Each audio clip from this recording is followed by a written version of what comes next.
মানুষ ভাবেন যে ধন অর্জন করা হলো অত্যন্ত গুরুত্বপূর্ণ। তিনি আজীবন ধন অর্জন করতে থাকেন, ধন অর্জন করার চেষ্টা করতে থাকেন। সে যাই হয়ে যাক না কেন, পরিশ্রম করতে থাকেন।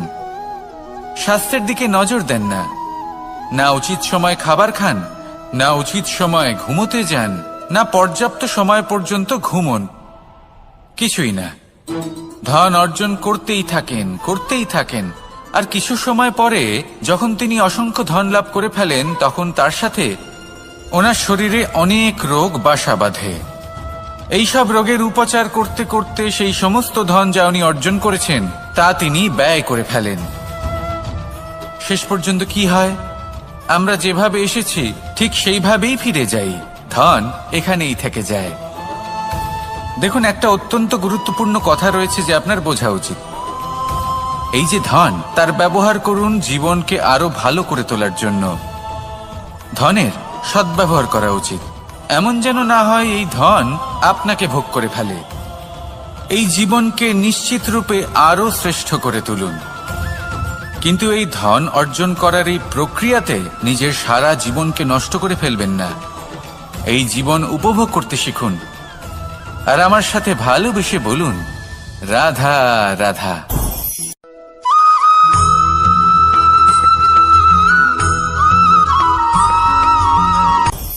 আপনি কখনো পর্বতের শিখরে উঠেছেন?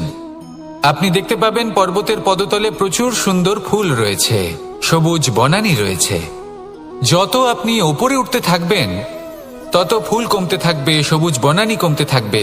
আরো কিছুটা ওপরে উঠলে কাঁটা জাতীয় গাছ দেখতে পাবেন, শুকনো গাছ দেখতে পাবেন। আরো যদি ওপরে ওঠেন তাহলে পাষাণ দেখতে পাবেন। আরো ওপরে উঠলে হিমখণ্ড দেখতে পাবেন। এই যে পর্বত, তা মনুষ্য জীবনের সবথেকে উত্তম উদাহরণ। মানুষ যখন সাফল্যের শিখরে পৌঁছতে চান, মহানুভবতার শিখরে পৌঁছতে চান, পথে যত আস্তে আস্তে উপরে উঠতে থাকেন ততই ভৌতিক বস্তু তার থেকে বিচ্ছিন্ন হতে থাকে। যদি তিনি সেই ভৌতিক বস্তুগুলি ত্যাগ না করতে পারেন তাহলে কখনোই সেই স্থানে পৌঁছতে পারবেন না।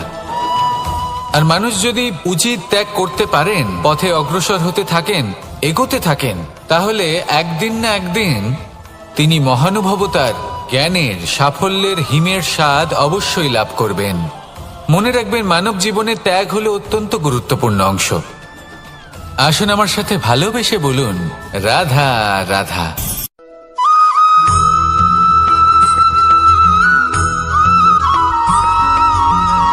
কেউ বলে জীবন খুব ক্ষণস্থায়ী, কেউ বলে জীবন হলো একটা সুন্দর স্বপ্নের মতো, আবার কেউ বলবে জীবন হলো এক কঠোর সত্য। কিন্তু জীবন আসলে কি? জীবন হলো আপনারই প্রতিবিম্ব, একটা দর্পণ। অর্থাৎ আপনি জীবনকে সেইভাবেই পাবেন যেরকম আপনি নিজেকে প্রতিপন্ন করবেন। যদি আপনি দর্পণের দিকে তাকিয়ে হাসেন, তাহলে আপনি সামনে হাসি মুখী দেখতে পাবেন।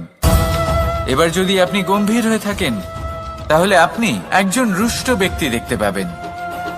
শেষে সবথেকে বেশি গুরুত্বপূর্ণ হলো আপনার চেষ্টা। আপনাকে সবসময় চেষ্টা করতে হবে যাতে আপনি নিজেকে প্রসন্ন এবং ইতিবাচক মনোভাবে রাখেন। এটা হলো আপনারই উত্তরদায়িত্ব, তাকে পালন করুন। এই মনকে প্রসন্ন রাখুন, এই সংসারকে সুন্দর বলে মনে হবে। আর এই মন প্রসন্ন হয়ে বলবে, রাধা রাধা।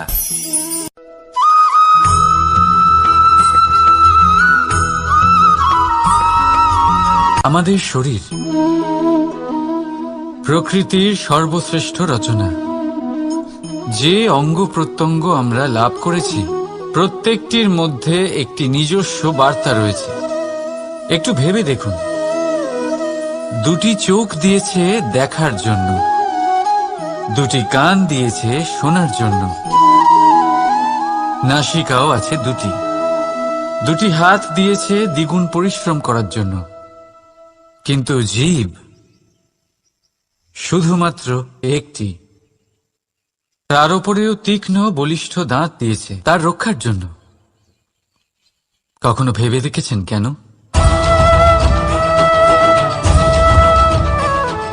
কারণ শব্দ আর শব্দের প্রয়োগ মানুষের সবচেয়ে বড় অস্ত্র। যার প্রয়োগ যত ভেবেচিন্তে করা যায়, মানুষ তার জীবনে ততটাই উপরে উঠতে পারে। তাহলে মনে রাখুন, দেখুন, শুনুন আর বুঝুন বেশি, বলুন কম। রাধা রাধা।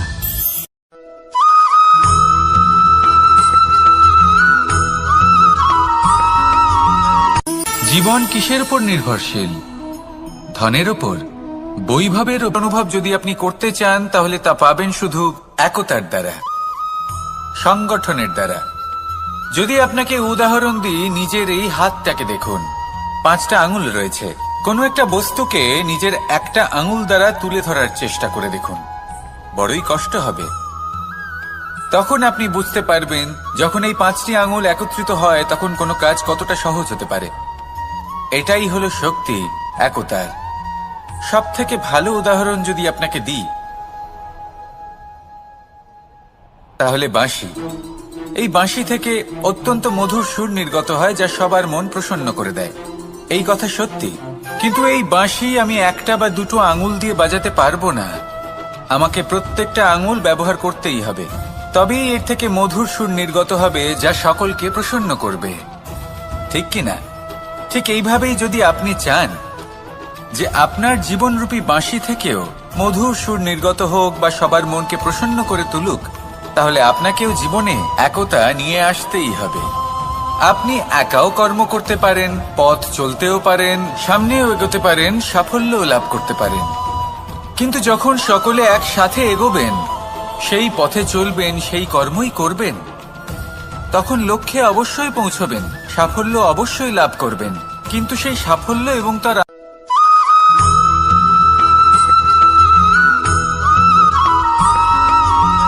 এই সংসারে সবথেকে বেশি কোমল বস্তু হলো রেশম।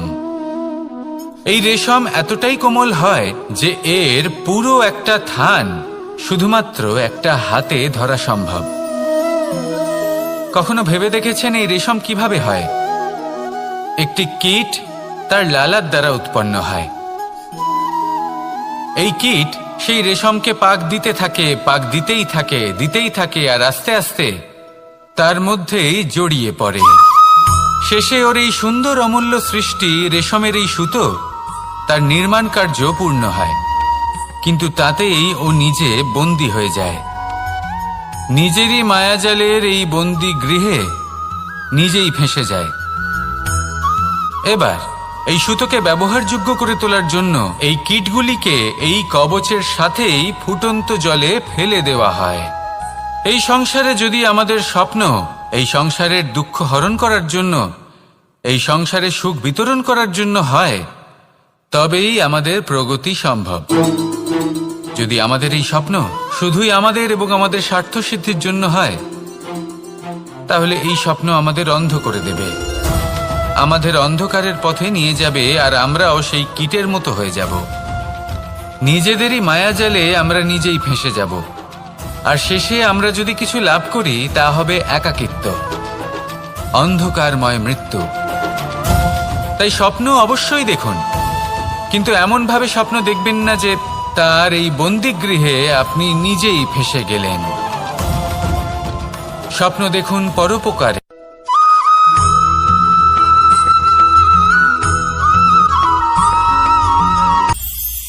এটা হলো ধান গাছ।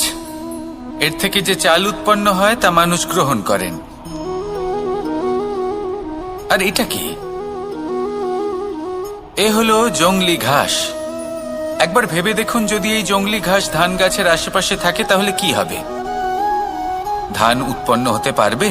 তা উৎকৃষ্ট হতে পারবে? আমরা কি তা গ্রহণ করতে পারবো? কখনোই নয়। এই জংলি ঘাস ধানকে নষ্ট করে দেবে, কিন্তু নিজে জীবিত থাকবে। এটাই হলো আজকের শিক্ষা। এই সংসারে যদি আপনি নীতির পথে চলতে চান, উচিত কর্ম করতে চান, সংসারকে সেবা করতে চান, তাহলে জংলি ঘাসের মতো ব্যক্তিদের থেকে সবসময় দূরে থাকতে হবে। সেই ব্যক্তি যারা দুর্নীতি এবং মিথ্যা দ্বারা পরিপূর্ণ, যাদের ব্যবহার অশুভ, যাদের অনেক অশুভ গুণ রয়েছে, তারা সঠিক নয়। সেই সকল ব্যক্তি যাদের চরিত্র অত্যন্ত দুষ্ট হয়, তারা হয় শুভ চরিত্রের ব্যক্তিকে একদম নষ্ট করে দেয়, নয় নিজের মতো বানিয়ে তোলে। তাই যদি আপনি নীতির পথে চলতে চান, এই সংসারের জন্য শুভ কর্ম করতে চান, তাহলে সেই সঙ্গ লাভ করুন যে সঙ্গ জ্ঞানে পরিপূর্ণ, যাদের মধ্যে অনেক গুণ আছে, যাদের থেকে প্রতিদিন কিছু শিখতে পারবেন। এমন ব্যক্তির সাথে জীবন অতিবাহিত করুন, দুরাচারীদের থেকে দূরে থাকুন। তবেই এই মন প্রসন্ন হয়ে বলবে, রাধা রাধা।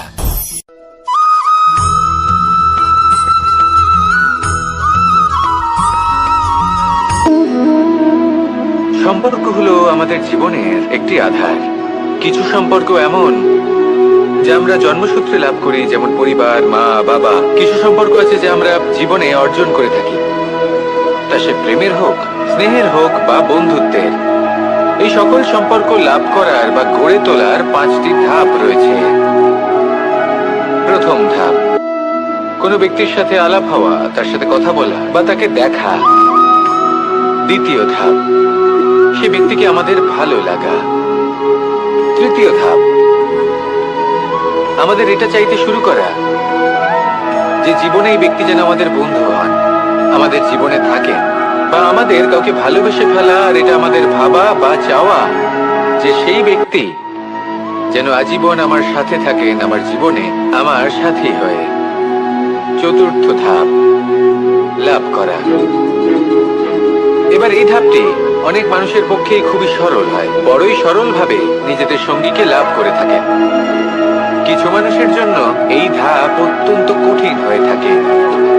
অনেক প্রতিকূল পরিস্থিতির উপর জয়লাভ করে তারা সঙ্গীকে লাভ করেন, কিন্তু লাভ অবশ্যই করেন। এরপরে আসে পঞ্চম, অন্তিম এবং সব থেকে গুরুত্বপূর্ণ ধাপ। সেটা হলো সেই সম্পর্ক পালন করা। এটা হলো এমন এক বিষয় যা প্রত্যেক মানুষের শেখা উচিত। যদি ব্যক্তি নিজের জীবনে সম্পর্ক রক্ষা করতে শিখে যান, তবে প্রত্যেক সম্পর্ক তার জীবনকে স্বর্গ করে তুলবে। আসুন আর আমার সাথে ভালোবেসে বলুন, রাধা রাধা।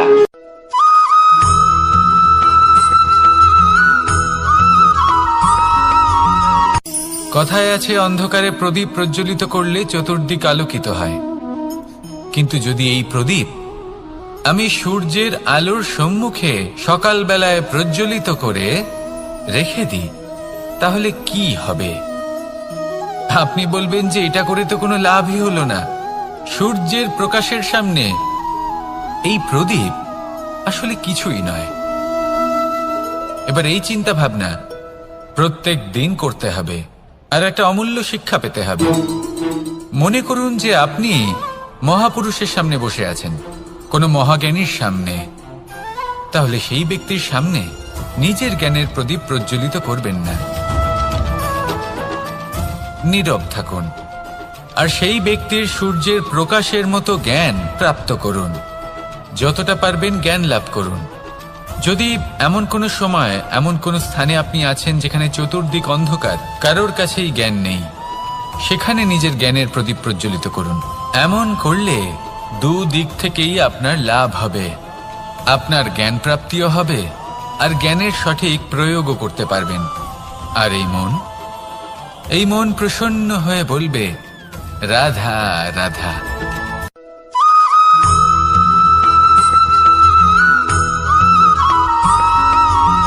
কথায় আছে যে এমন কোনো অক্ষর নেই যার দ্বারা কোনো মন্ত্র হয় না। এমন কোনো বনস্পতি নেই যা নিজেই একটা ঔষধি নয়।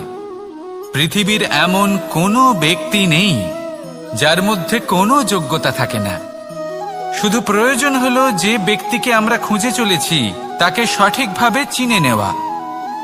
যদি তার যোগ্যতা, তার বিশেষত্ব আমরা বুঝতেই না পারি, তাহলে আর লাভ কি রইল? এই সংসারে এমন অনেক ব্যক্তি রয়েছেন যারা ছোট ছোট অসফলতার কারণে আপনাকে এটা বলে দেবে যে আপনি কোনো কাজের নন, আপনি হলেন মূর্খ, আপনি কিছুই করতে পারবেন না। এইসব কথায় কখনোই বিশ্বাস করবেন না, কারণ আপনি এবং প্রত্যেকটি জীব এই পরমাত্মা এবং এই প্রকৃতির সৃষ্টি যা অত্যন্ত বিশেষ। যদি আপনাকে উদাহরণ দিই তাহলে একদিকে আছে তরোয়াল, একটা বড় লম্বা তরোয়াল যার দ্বারা যুদ্ধ করা যায়, জয়লাভ করা যায়।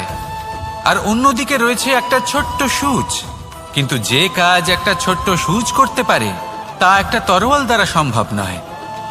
এর অর্থ হলো এটাই যে প্রত্যেকটা রচনা অত্যন্ত অমূল্য এবং অত্যন্ত বিশেষ হয়।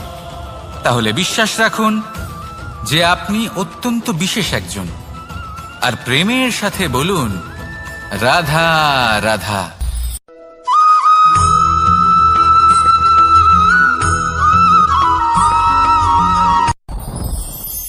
সাথী, সাথী এই শব্দটির ব্যাখ্যা কে কিভাবে করে? মিত্র, সখা, বন্ধু। কিন্তু অর্থ একটাই, তিনি যিনি আপনার সঙ্গী হন আর তিনি যার সাথী আপনি হন। এবার সব থেকে বড় প্রশ্ন হলো এটাই যে তিনি কে হতে পারেন যাকে আপনি আপনার সাথী বলে মেনে নিতে পারেন, নিজের সখা, নিজের মিত্র, নিজের বন্ধু মেনে নিতে পারেন। আপনার সাথী হলেন তিনি যিনি দুঃখের সময় আপনার পাশে থাকবেন, আপনার হাত ধরে থাকবেন। আপনার সাথী হলেন তিনি যার হাত আপনি নিজের সুখের দিনে ধরে থাকবেন। সেই সাথীরই হাত ধরুন যিনি দুঃখে সবসময় আপনাকে সাহায্য করার জন্য তৎপর হয়ে থাকেন, আপনার পাশে থাকেন, আর যাকে সুখের দিনে আপনি আপনার সাথে রাখতে পারেন। আর যখন আপনার সাথে আপনার এই সাথী থাকবে তখন আপনি এটা বুঝবেন যে যখন জীবনে দুঃখ আসে তখন এই দুঃখ কমে যায়, সবার মধ্যে ভাগ হয়ে যায়। আর যদি তখন সুখ আসে তাহলে সেটা সবার উপস্থিতিতে আরো বেড়ে যায়। এটাই হলো প্রেম, এটাই হলো ভালোবাসা, এটাই হলো সঙ্গ, যেমন সম্পর্ক আমার আর রাধার মাঝে। তাহলে আসুন আর আমার সাথে ভালোবেসে বলুন রাধা রাধা।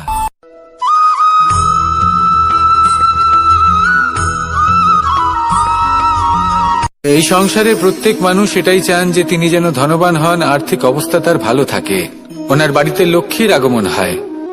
কিন্তু সেটা হবে কি করে, সেটাই হলো প্রশ্ন। কেউ বলেন যে যদি পরিশ্রম করো তাহলে ধন অর্জন সম্ভব, কেউ বলেন যে যদি বিদ্যা লাভ হয় তবেই ধন অর্জন সম্ভব, কেউ বলেন যে যদি বলশালী হও তবেই সম্পন্ন থাকবে।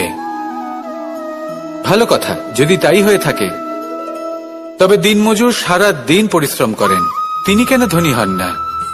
অনেকজন বিদ্বান মানুষ আছেন এই সংসারে, তারা কেন ধনবান হন না? অনেক সংখ্যক বলশালী ব্যক্তি আছেন, তাদের কাছে ধন নেই কেন? তাদের কেন ধনের অভাব হয়? আবার এমনও কিছু মানুষ আছেন যারা পরিশ্রম করেন, তারা দিনমজুর, কিন্তু তারা ধন অর্জন করতে পারেন। কিছু বিদ্বান ব্যক্তি আছেন যাদের কাছে অধিক মাত্রায় ধন রয়েছে, কয়েকজন বলশালী ব্যক্তি রয়েছেন যাদের কাছে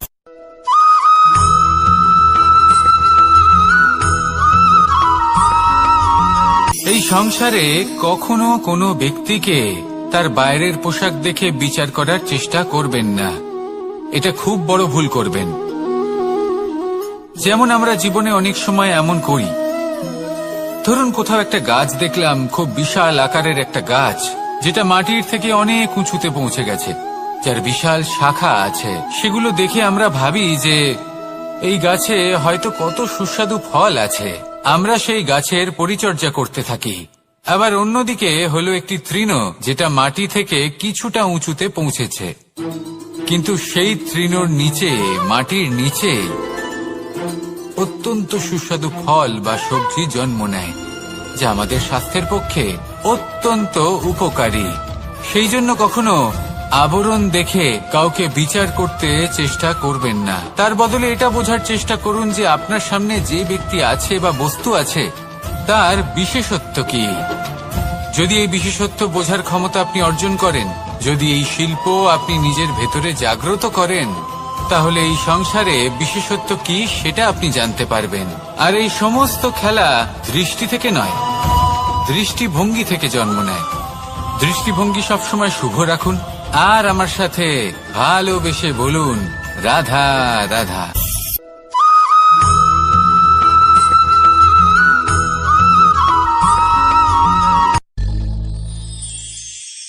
শিশিরের বিন্দু পাতার ওপর পড়ে আর তার গায়ে লেগে থাকে।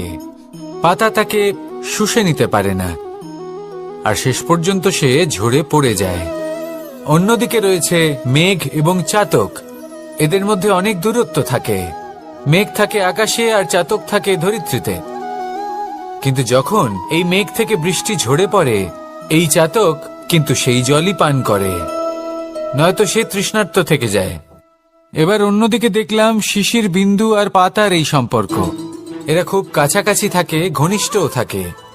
অন্যদিকে রয়েছে মেঘ এবং চাতকের সম্পর্ক, যাদের মধ্যে অনেক দূরত্ব থাকা সত্ত্বেও তারা খুব ঘনিষ্ঠ, তাই না? এই সারমর্ম খুব সরল। এই নৈকট্য, এই দূরত্ব, তা আপনার সম্পর্কে প্রভাব কিছুতেই ফেলতে পারে না। এই নৈকট্য, এই দূরত্ব, এইসব হলো শুধুমাত্র মনের ব্যাপার।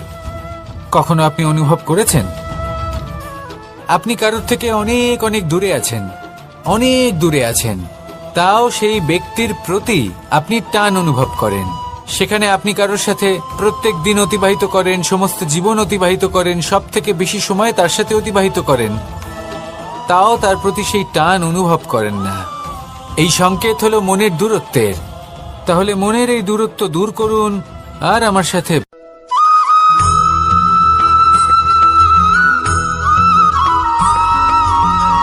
কেউ বলে জীবন খুব ক্ষণস্থায়ী, কেউ বলে জীবন হলো একটা সুন্দর স্বপ্নের মতো, আবার কেউ বলবে জীবন হলো এক কঠোর সত্য। কিন্তু জীবন আসলে কি? জীবন হলো আপনারই প্রতিবিম্ব, একটা দর্পণ। অর্থাৎ আপনি জীবনকে সেইভাবেই পাবেন যেরকম আপনি নিজেকে প্রতিপন্ন করবেন। যদি আপনি দর্পণের দিকে তাকিয়ে হাসেন, তাহলে আপনি সামনে হাসি মুখী দেখতে পাবেন। এবার যদি আপনি গম্ভীর হয়ে থাকেন, তাহলে আপনি একজন রুষ্ট ব্যক্তি দেখতে পাবেন। শেষে সবথেকে বেশি গুরুত্বপূর্ণ হলো আপনার চেষ্টা। আপনাকে সবসময় চেষ্টা করতে হবে যাতে আপনি নিজেকে প্রসন্ন এবং ইতিবাচক মনোভাবে রাখেন। এটা হলো আপনারই উত্তরদায়িত্ব, তাকে পালন করুন। এই মনকে প্রসন্ন রাখুন, এই সংসারকে সুন্দর বলে মনে হবে। আর এই মন প্রসন্ন হয়ে বলবে, রাধা রাধা।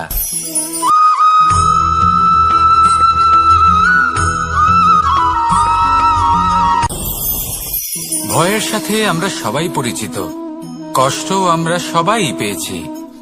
কখনো কখনো আমরা অসুস্থ হয়ে পড়ি, আর এমন সময় হলে মাতার মমতা, কখনো বাবার স্নেহ, কখনো বন্ধুদের পাশে থাকার অনুভূতি আমাদের রোগ নিরাময়ে সাহায্য করে।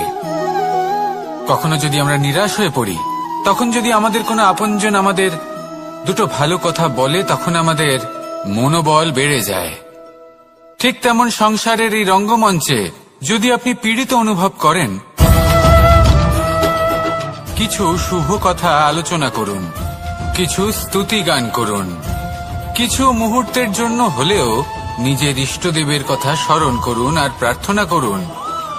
সাহস বাড়বে, শক্তিও বৃদ্ধি পাবে এবং সামনে এগিয়ে চলার পথও দেখতে পাবেন। তখন এই মন প্রসন্ন হয়ে বলবে, রাধা রাধা।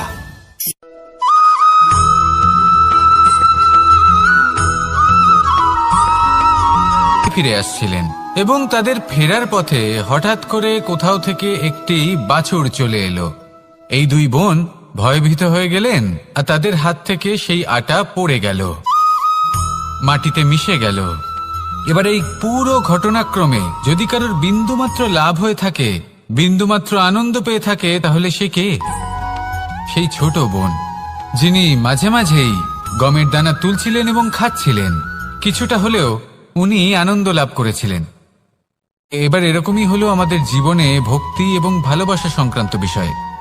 মানুষ নিজের জীবনের দৈনিক কাজে এতটাই ব্যস্ত হয়ে পড়েন, প্রত্যেকদিন শুধু কাজ কাজ কাজ কাজ করতে থাকেন, আর তাতে ভক্তি এবং ভালোবাসার জন্য সময় বার করতেই পারেন না। দেখুন, জীবনে ভক্তি আর প্রেমের এই যে ছোট ছোট মুহূর্ত আছে, এগুলো যদি আপনি যাপন করতে পারেন, তাহলে তাতেই আপনি তৃপ্তি লাভ করবেন। বাকি সবই আপনার ব্যর্থ বলেই মনে হবে। জীবনে যখনই আপনি কোনো কাজ করবেন, ঈশ্বরের প্রতি সমর্পিত হয়ে সেই কাজ করুন।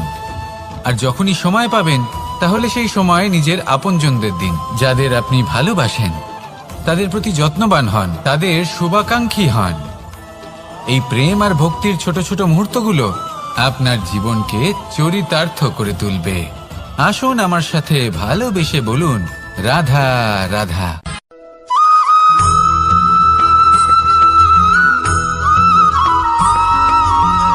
মানুষের মানসিকতা এমন হয় যে সে যতটা করে আশা করে যে তার থেকে অনেক বেশি তার বদলে সে পাবে। দেখুন, সবকিছুই আপনার ভাবনা চিন্তার উপর নির্ভর করছে। আপনি যদি ফলের বিষয়ে ভেবে কর্ম করতে থাকেন তাহলে সেটা অনুচিত। জীবনের আসল আনন্দ হলো নিজের কর্ম করতে থাকা, ফলের চিন্তা করা উচিত নয়। যদি আপনি এরকম ভাবেন যে আমি এতটা করছি, আমার এতটা পাওয়া উচিত, সেই ভাবনা অনুচিত। যদি আপনি সেবার মানসিকতা নিয়ে কর্ম করতে থাকেন, কর্মচক্রে প্রবাহিত হন, যদি আপনি এমন ভাবনা রাখেন যে আমি এতটা পাচ্ছি তাই এর থেকে অনেক বেশি আমি কর্ম করব, তাহলে নিশ্চিত রূপে আপনি যতটা করছেন তার থেকে অনেক বেশি আপনি পাবেন। আপনার আশার থেকে অনেক বেশি আপনি পাবেন। শুধু জীবনে অনেক বেশি কাজ করতে থাকুন, ফলের চিন্তা করবেন না। আর মনে রাখবেন, এই ভাবনাই সব থেকে বড় বীজ। কর্মের উপর বিশ্বাস রাখুন, জীবনে যা যা আপনি চান সবই সুখময় হবে। আসুন আর আমার সাথে ভালোবেসে বলুন, রাধা রাধা।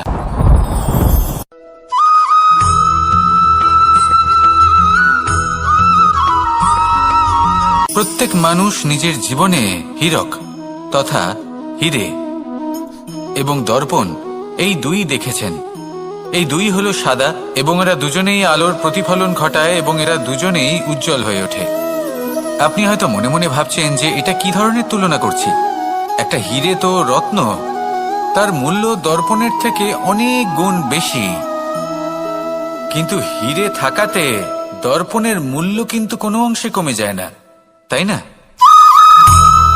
মানুষ যখন হীরে নিজের হাতে নেয় তখন সবার আগে কি খোঁজে? দর্পণ, যাতে তার মধ্যে দিয়ে দেখে সে বুঝতে পারে যে সেই হীরে আদৌ তার শোভাবর্ধন করছে কিনা, তাকে ভালো দেখাচ্ছে কিনা, প্রসাধনের জন্য সেটা ব্যবহার করা ঠিক হবে কিনা। অর্থাৎ হীরের উপস্থিতিতে দর্পণের গুরুত্ব কম হলো না, দর্পণের কারণে হীরের মূল্য বোঝা গেল। আমাদের জীবনেও ঠিক এরকমই ঘটে। আপনারা যদি সংসারে নিজের আশেপাশে দেখেন, এমন অনেক মানুষ দেখতে পাবেন যারা নিজেদের ক্ষেত্রে মহান স্থানে পৌঁছেছেন, নিপুণ এবং শ্রেষ্ঠ হয়েছেন। আপন হয়ে থাকেন তাহলে নিজেকে ছোট মনে করবেন না। আসুন আর আমার সাথে ভালোবেসে বলুন, রাধা রাধা।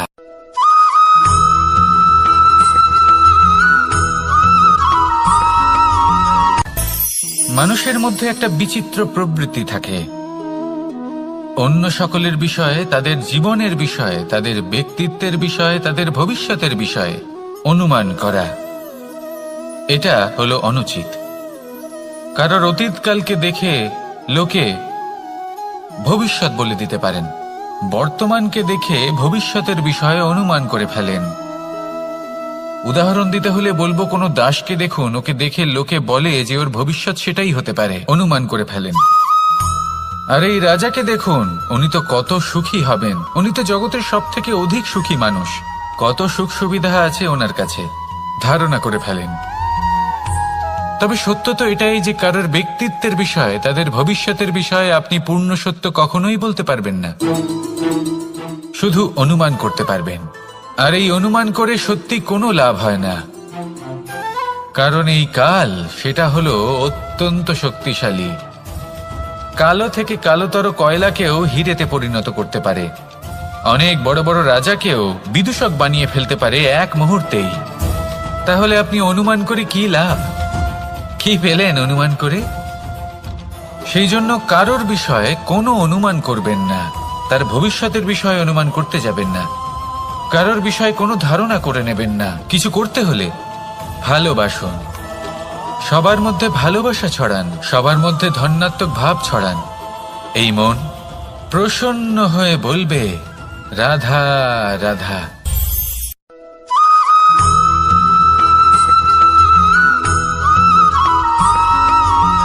এই সংসারে সব থেকে বড় ব্যক্তি কে? আপনি বলবেন এ কেমন ধরনের প্রশ্ন, কিন্তু এটা হলো সব থেকে উচিত প্রশ্ন। কেউ এর উত্তর দেবে যে সেই মহাপ্রতাপী রাজা তিনি হলেন সব থেকে বড় ব্যক্তি, সেই বড় রাজনীতিবিদ তিনিই সব থেকে বড় ব্যক্তি। আমি আপনাকে জানাই যে সংসারের সব থেকে বড় ব্যক্তি হলেন তিনি, যার সাথে দেখা করলে আপনি নিজেকে ছোট মনে করবেন না। কোন ব্যক্তি যিনি সব থেকে বেশি শক্তিশালী, আপনি যদি তার সামনে যান তাহলে উনি আপনার অন্তরের শক্তিকে বাইরে বের করে আনবে, আপনার অন্তরের লুকিয়ে থাকা শক্তিকে জাগ্রত করতে প্রেরণা প্রদান করবে।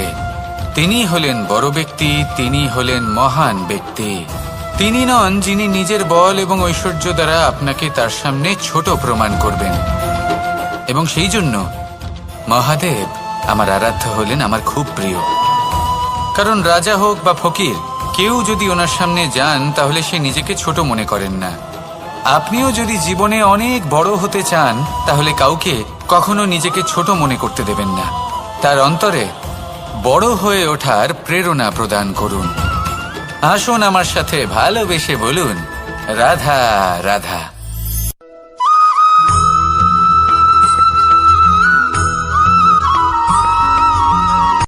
জীবন কিসের উপর নির্ভরশীল? ধনের ওপর? বৈভবের অনুভব যদি আপনি করতে চান তাহলে তা পাবেন শুধু একতার দ্বারা, সংগঠনের দ্বারা।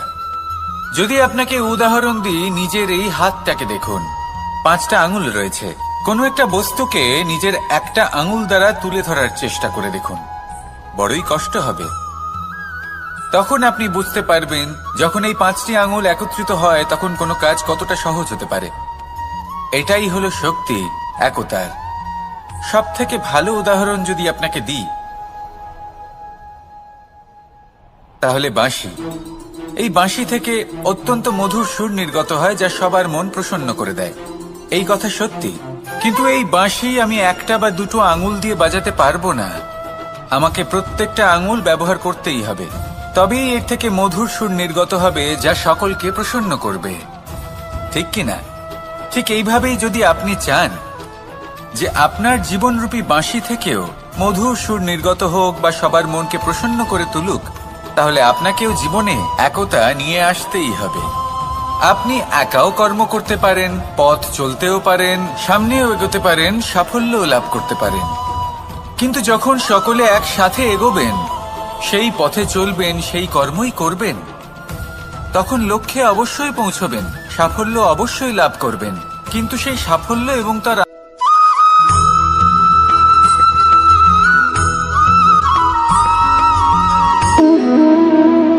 সম্পর্ক হলো আমাদের জীবনের একটি আধার। কিছু সম্পর্ক এমন যা আমরা জন্মসূত্রে লাভ করি, যেমন পরিবার, মা, বাবা। কিছু সম্পর্ক আছে যা আমরা জীবনে অর্জন করে থাকি, তা সে প্রেমের হোক, স্নেহের হোক বা বন্ধুত্বের। এই সকল সম্পর্ক লাভ করার বা গড়ে তোলার 5টি ধাপ রয়েছে।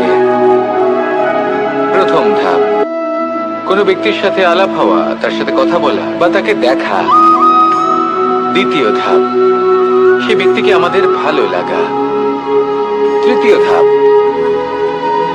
আমাদের এটা চাইতে শুরু করা যে জীবনে এই ব্যক্তি যেন আমাদের বন্ধু হন, আমাদের জীবনে থাকেন, বা আমাদের কাউকে ভালোবেসে ফেলা আর এটা আমাদের ভাবা বা চাওয়া যে সেই ব্যক্তি যেন আজীবন আমার সাথে থাকেন, আমার জীবনে আমার সাথী হয়ে।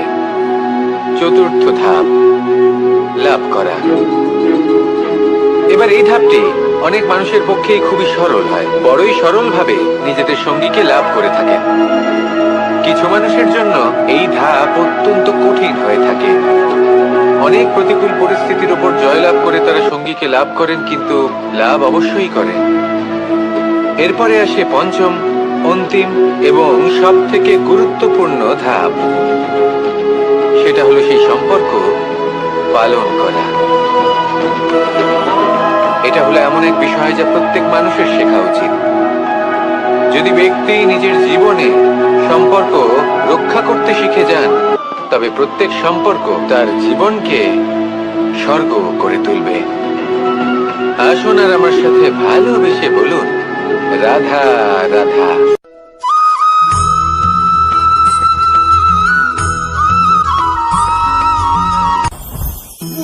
জীবনে কিছু শেখা অত্যন্ত গুরুত্বপূর্ণ।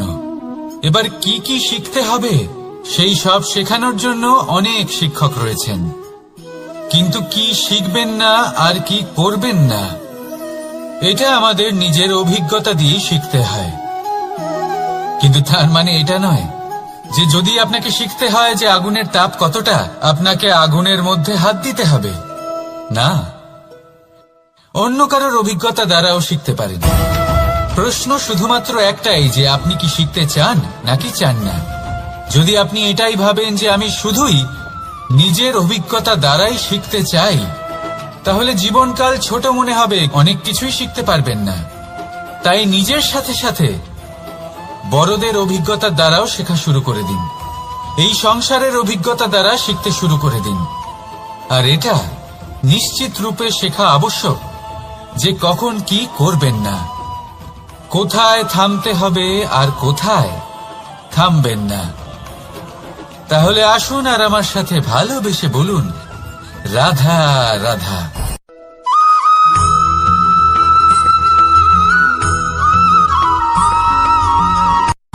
শুধু ওনাদের কঠোর ব্যবহার দেখলে আমরা একটু ভয় পেয়ে যাই। এবার ওনাদের এই কঠোর ব্যবহার আমাদের ভালো না লাগলেও অত্যন্ত আবশ্যক, কারণ মাতার থেকে আমরা যে শক্তি লাভ করি তা যেন নিয়ন্ত্রণ হারিয়ে বিধ্বংসী না হয়ে ওঠে। আমরা যেন কোনো কুপথে না চলে যাই, আমরা কখনো যেন দোষ না করে ফেলি। শুধু সেই জন্য পিতা এবং গুরু একটু কঠোর হয়ে ওঠেন, এবং ওনাদের এই কঠোর আচরণ ভবিষ্যতে গিয়ে আমরা অবশ্যই বুঝতে পারি। জীবনে কিছু বছর আমরা এগিয়ে যাই আর তারপর আমরা বুঝতে পারি যে বাবা এবং গুরু আমাদের যথেষ্ট ভালোবাসতেন, কিন্তু ওনাদের ভালোবাসার বহিঃপ্রকাশ আলাদা। প্রয়োজনীয় হলো এটা দেখার, এটা বোঝার যে শুরু থেকে আমাদের প্রতি ওনাদের আচরণ কেমন ছিল। ওনাদের কঠোর হওয়ার পেছনে ওনাদের ভালোবাসাটা বোঝার চেষ্টা করুন, ওনাদের চিন্তাটা বোঝার চেষ্টা করুন, ওনাদের পথপ্রদর্শনের আড়ালে আপনার ভবিষ্যতের জন্য যে পরিকল্পনা ওনারা করেছেন সেটা বোঝার চেষ্টা করুন। তখন আপনারা বুঝতে পারবেন ওনাদের ভালোবাসাকে। আপনার মনের মধ্যে আপনা থেকেই ওনাদের প্রতি সম্মান জেগে উঠবে। নিজের পিতা এবং নিজের গুরু এই দুজনের প্রতি কৃতজ্ঞতা প্রকাশ করুন আর আমার সাথে ভালোবেসে বলুন, রাধা রাধা।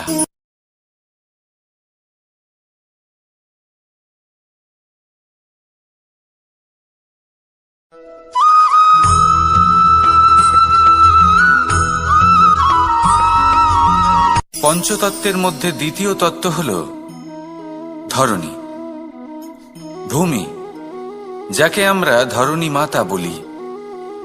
এই ধরণী ধৈর্য ধারণ করে, আর এর ওপরেই আমাদের সমগ্র সংসার নির্ভরশীল।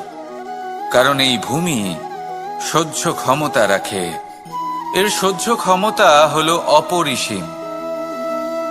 সন্তান যতই আঘাত প্রদান করুক না কেন প্রেম পূর্বক সহ্য করে, আর তার বদলে অমূল্য রত্ন প্রদান করে। সন্তান যদি হাল চালায় তাহলে তার বদলে তাকে অন্ন প্রদান করে। এটাই হলো ধরণী। এবার এর থেকে আমরা কি শিক্ষা পেতে পারি? এটাই যে কারোর জন্য কিছু করা বা কাউকে কিছু দেওয়া মনে কোনো কামনা ছাড়াই। আর এই কথাটা বুঝে যান, যদি কারোর জন্য কামনা না রেখে বা কোনো পাওয়ার আশা না রেখে কারোর জন্য কিছু করেন বা কারোকে কিছু দেন, যদি এটা আপনি শিখতে পারেন তবে আপনি ভালোবাসতে শিখে গেছেন। আর সেই জন্যই এই ধরিত্রীকে মাতা বলা হয়, কারণ মাতা শুধু উনি নন যিনি গর্ভে সন্তানকে ধারণ করেন, মাতা তো উনিও যিনি জীবন বাঁচতে শেখান, যিনি জীবন বাঁচার উদাহরণ প্রদান করেন। তাহলে ধরণীর থেকে এই নিঃস্বার্থ ভাব শিখুন, নিঃস্বার্থ ভালোবাসা শিখুন, আর এই ভালোবাসার সাথেই বলুন, রাধা রাধা।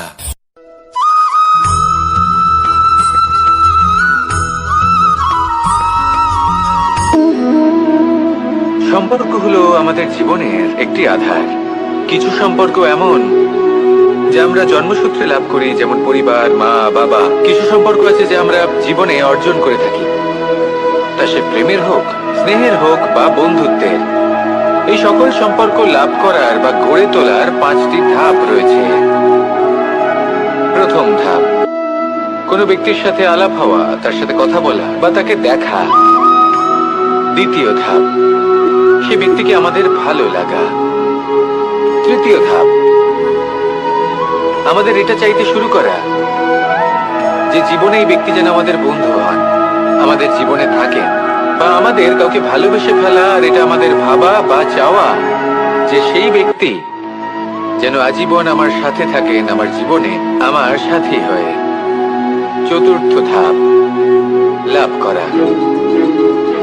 এবার এই ধাপটি অনেক মানুষের পক্ষেই খুবই সরল হয়, বড়ই সরল ভাবে নিজেদের সঙ্গীকে লাভ করে থাকেন।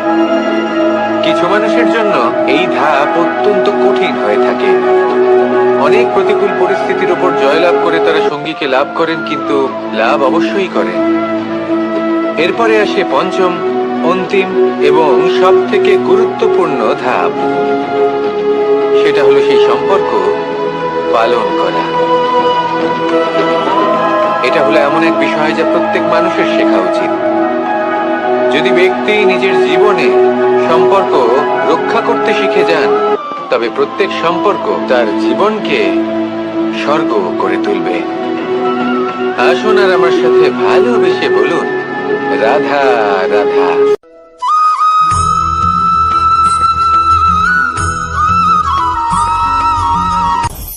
আপনি কখনো পর্বতের শিখরে উঠেছেন? আপনি দেখতে পাবেন পর্বতের পদতলে প্রচুর সুন্দর ফুল রয়েছে, সবুজ বনানী রয়েছে। যত আপনি ওপরে উঠতে থাকবেন তত ফুল কমতে থাকবে, সবুজ বনানী কমতে থাকবে। আরো কিছুটা ওপরে উঠলে কাঁটা জাতীয় গাছ দেখতে পাবেন, শুকনো গাছ দেখতে পাবেন। আরো যদি ওপরে ওঠেন তাহলে পাষাণ দেখতে পাবেন। আরো ওপরে উঠলে হিমখণ্ড দেখতে পাবেন। এই যে পর্বত, তা মনুষ্য জীবনের সবথেকে উত্তম উদাহরণ। মানুষ যখন সাফল্যের শিখরে পৌঁছতে চান, মহানুভবতার শিখরে পৌঁছতে চান, পথে যত আস্তে আস্তে উপরে উঠতে থাকেন, ততই ভৌতিক বস্তু তার থেকে বিচ্ছিন্ন হতে থাকে। যদি তিনি সেই ভৌতিক বস্তুগুলি ত্যাগ না করতে পারেন, তাহলে কখনোই সেই স্থানে পৌঁছতে পারবেন না। আর মানুষ যদি উচিত ত্যাগ করতে পারেন, পথে অগ্রসর হতে থাকেন, এগোতে থাকেন, তাহলে একদিন না একদিন তিনি মহানুভবতার, জ্ঞানের, সাফল্যের হিমের স্বাদ অবশ্যই লাভ করবেন। মনে রাখবেন, মানব জীবনে ত্যাগ হলো অত্যন্ত গুরুত্বপূর্ণ অংশ। আসুন আমার সাথে ভালোবেসে বলুন, রাধা রাধা।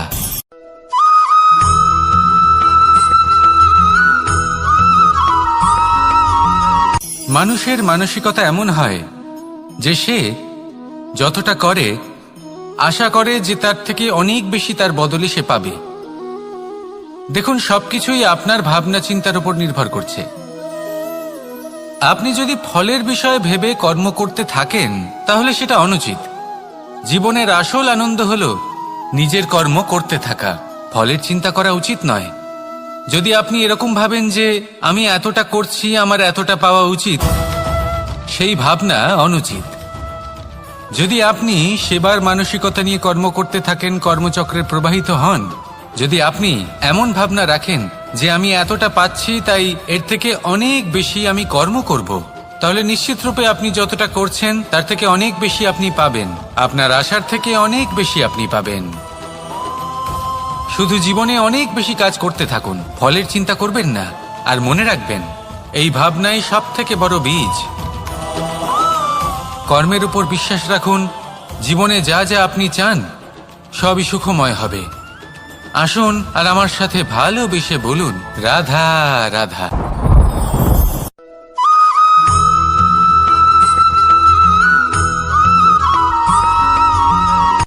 সূচের শেষে একটি ছিদ্র থাকে, যার দ্বারা আমরা এই সুতো পরাতে পারি। আর তারপর সূচের সাহায্যে এই সুতো দিয়ে বস্ত্র সেলাই করা যায়। কিন্তু যদি সুতোটা সোজা করে ধরা না হয়, তাহলে সূচে কখনো এই সুতো পরানোই সম্ভব নয়। যদি এতে কোনো গিঁট পড়ে, তখন তা কখনোই এই ছিদ্র দ্বারা প্রবেশ করা সম্ভব নয়। ঠিক এইভাবেই যদি আপনি কারোর জীবনে প্রবেশ করতে চান, কারোর অন্তরে প্রবেশ করতে চান, তাহলে আপনাকেও সহজ থাকতে হবে। এতে কোনো গিট থাকলে চলবে না, অর্থাৎ মনে যাতে কোনো মালিন্য না থাকে, যেন কোনো কুচিন্তা না থাকে। যদি এসব থাকে তাহলে আপনি কখনো কারোর জীবনে প্রবেশ করতে পারবেন না। আর যদি কোনোভাবে আপনি প্রবেশ করেও যান তাহলে তার মনে ঘর করতে পারবেন না। নিজেকে এই সুতোর মতন করে তুলুন, সহজ। মনে যেন কোনো কুচিন্তা না থাকে, সবার প্রতি যেন সদ্ভাবনা থাকে, শুভ চিন্তা থাকে। এমনটা করতে থাকুন। এমন একটা দিন আসবে যেদিন এই সমস্ত সংসারের ব্যক্তির মনে আপনি বাস করবেন, আর তখন এই মন প্রসন্ন হয়ে বলবে, রাধা রাধা।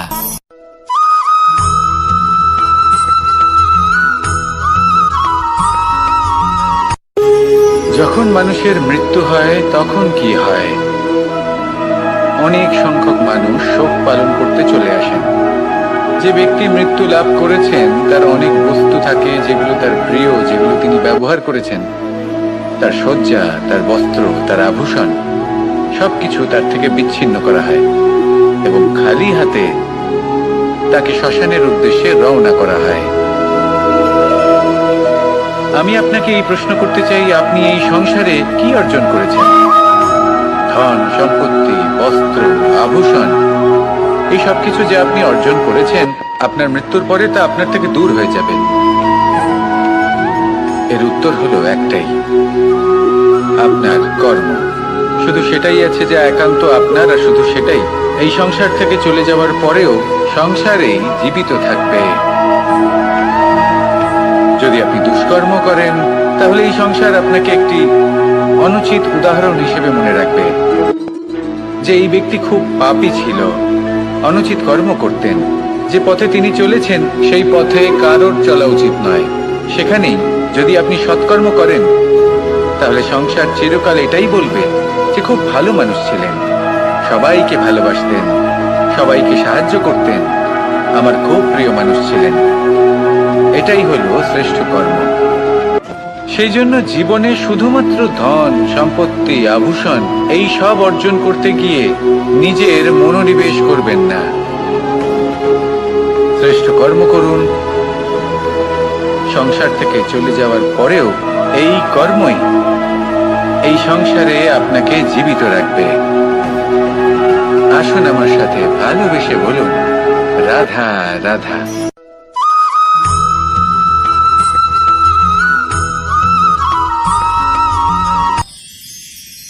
মানুষ তার জীবনে দুই ধরনের পরিস্থিতিকে খুব ভয় পায়। এক, কোনো কারণবশত কারোর সামনে নত হওয়া। দুই, কোনো কারণে নিজের চরিত্র থেকে, নিজের মূল্যবোধ থেকে বিচ্যুত হওয়া। এবার কেন হয় এরকম যে কথায় কথায় কারোর সামনে নত হতে হয়? কেন বারংবার নিজের চরিত্র থেকে চ্যুত হতে হয়? এরকম কেন হয়? এটা তখনই হয় যখন আমাদের শিক্ষা এবং মূল্যবোধের অভাব থাকে।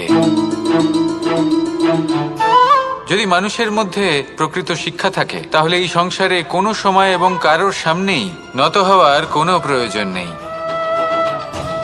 যদি মানুষের মধ্যে মূল্যবোধ থাকে তাহলে তাকে নিজের মূল্যবোধ বা চরিত্র থেকে বিচ্যুত হতে হয় না, তা সে যাই হয়ে যাক না কেন। কোনো বালককে যদি জন্ম থেকেই সুশিক্ষার অধিকারী করা হয়, শিক্ষিত করা হয়, মূল্যবোধের অধিকারী করা হয়, তবে সে এই সংসারে এমন কর্ম করবে যাতে সে নিজেকে, নিজের পরিবারকে, সমগ্র সমাজকে গর্বিত করতে পারে। শিক্ষা লাভ করুন, মূল্যবোধ লাভ করুন এবং আমার সাথে ভালোবেসে বলুন, রাধা রাধা।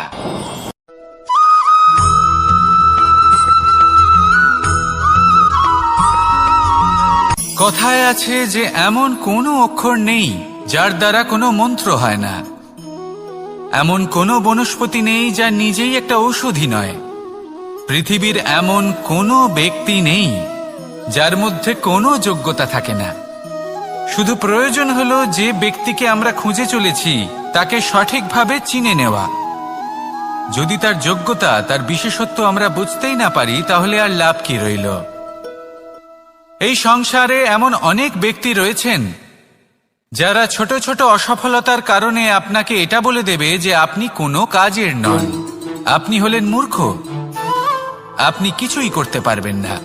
এইসব কথায় কখনোই বিশ্বাস করবেন না, কারণ আপনি এবং প্রত্যেকটি জীব এই পরমাত্মা এবং এই প্রকৃতির সৃষ্টি, যা অত্যন্ত বিশেষ। যদি আপনাকে উদাহরণ দিই তাহলে একদিকে আছে তরোয়াল, একটা বড় লম্বা তরোয়াল, যার দ্বারা যুদ্ধ করা যায়, জয়লাভ করা যায়। আর অন্যদিকে রয়েছে একটা ছোট্ট সূঁচ, কিন্তু যে কাজ একটা ছোট্ট সূঁচ করতে পারে তা একটা তরোয়াল দ্বারা সম্ভব নয়। এর অর্থ হলো এটাই যে প্রত্যেকটা রচনা অত্যন্ত অমূল্য এবং অত্যন্ত বিশেষ হয়। তাহলে বিশ্বাস রাখুন যে আপনি অত্যন্ত বিশেষ একজন, আর প্রেমের সাথে বলুন রাধা রাধা।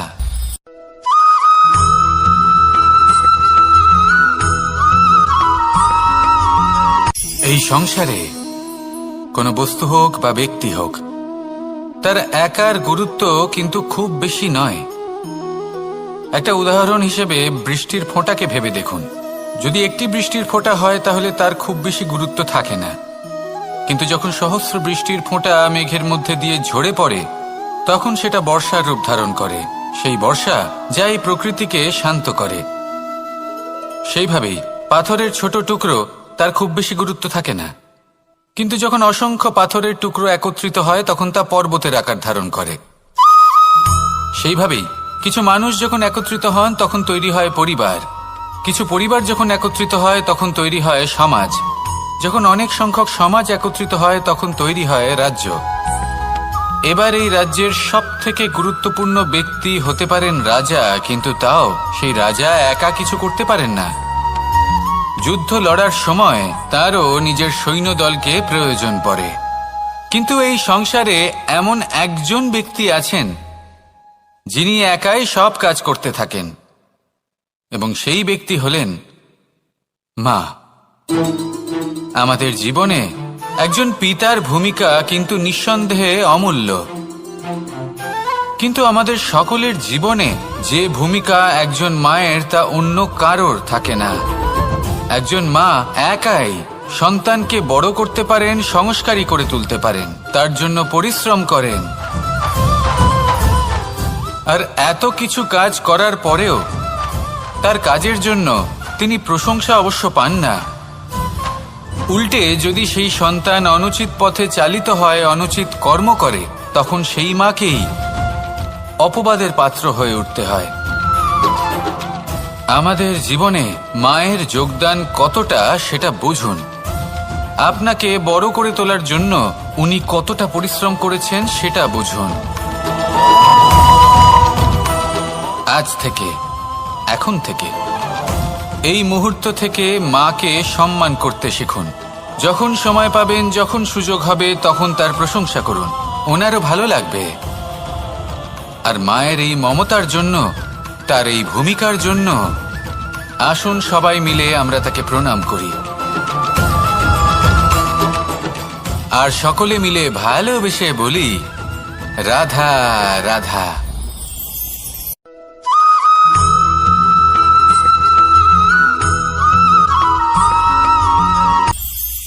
এটা হলো ধান গাছ। এর থেকে যে চাল উৎপন্ন হয় তা মানুষ গ্রহণ করেন। আর এটা কি? এ হলো জংলি ঘাস। একবার ভেবে দেখুন, যদি এই জংলি ঘাস ধান গাছের আশেপাশে থাকে তাহলে কি হবে? ধান উৎপন্ন হতে পারবে? তা উৎকৃষ্ট হতে পারবে? আমরা কি তা গ্রহণ করতে পারবো? কখনোই নয়। এই জংলি ঘাস ধানকে নষ্ট করে দেবে, কিন্তু নিজে জীবিত থাকবে। এটাই হলো আজকের শিক্ষা। এই সংসারে যদি আপনি নীতির পথে চলতে চান, উচিত কর্ম করতে চান, সংসারকে সেবা করতে চান, তাহলে জংলি ঘাসের মতো ব্যক্তিদের থেকে সবসময় দূরে থাকতে হবে। সেই ব্যক্তি যারা দুর্নীতি এবং মিথ্যা দ্বারা পরিপূর্ণ, যাদের ব্যবহার অশুভ, যাদের অনেক অশুভ গুণ রয়েছে, তারা সঠিক নয়। সেই সকল ব্যক্তি যাদের চরিত্র অত্যন্ত দুষ্ট হয়, তারা হয় শুভ চরিত্রের ব্যক্তিকে একদম নষ্ট করে দেয়, নয় নিজের মতো বানিয়ে তোলে। তাই যদি আপনি নীতির পথে চলতে চান, এই সংসারের জন্য শুভ কর্ম করতে চান, তাহলে সেই সঙ্গ লাভ করুন যে সঙ্গ জ্ঞানে পরিপূর্ণ, যাদের মধ্যে অনেক গুণ আছে, যাদের থেকে প্রতিদিন কিছু শিখতে পারবেন, এমন ব্যক্তির সাথে জীবন অতিবাহিত করুন। দুরাচারীদের থেকে দূরে থাকুন। তবেই এই মন প্রসন্ন হয়ে বলবে, রাধা রাধা।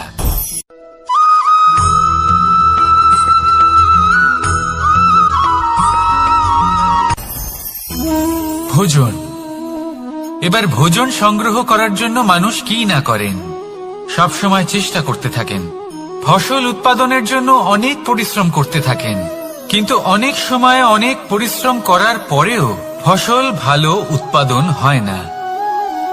এর কারণ কি? কারণ হলো এটাই যে আপনি পরিশ্রম হয়তো অনেক করেছেন, কিন্তু আপনার নজর তো সেই বীজের দিকে ছিলই না যা আপনি রোপণ করেছেন। সেই জন্য সবসময় কোনো বীজ রোপণ করার আগে তাকে পরখ করে দেখুন, তা অত্যন্ত আবশ্যক। আর সেইভাবেই যখনই কোনো কর্মের প্রশ্ন আসে, তাহলে সেখানে শুধুমাত্র পরিশ্রম যথেষ্ট নয়। সেই কাজের প্রতি আপনার কর্তব্য কি, আপনার উদ্দেশ্য কি, সেটা জানা হলো অত্যন্ত গুরুত্বপূর্ণ। তাই কর্ম করুন, কিন্তু সেই কর্মের প্রতি আপনার যা উদ্দেশ্য তার মাহাত্ম্য বুঝতে চেষ্টা করুন। তাহলে আসুন আমার সাথে ভালোবেসে বলুন, রাধা রাধা।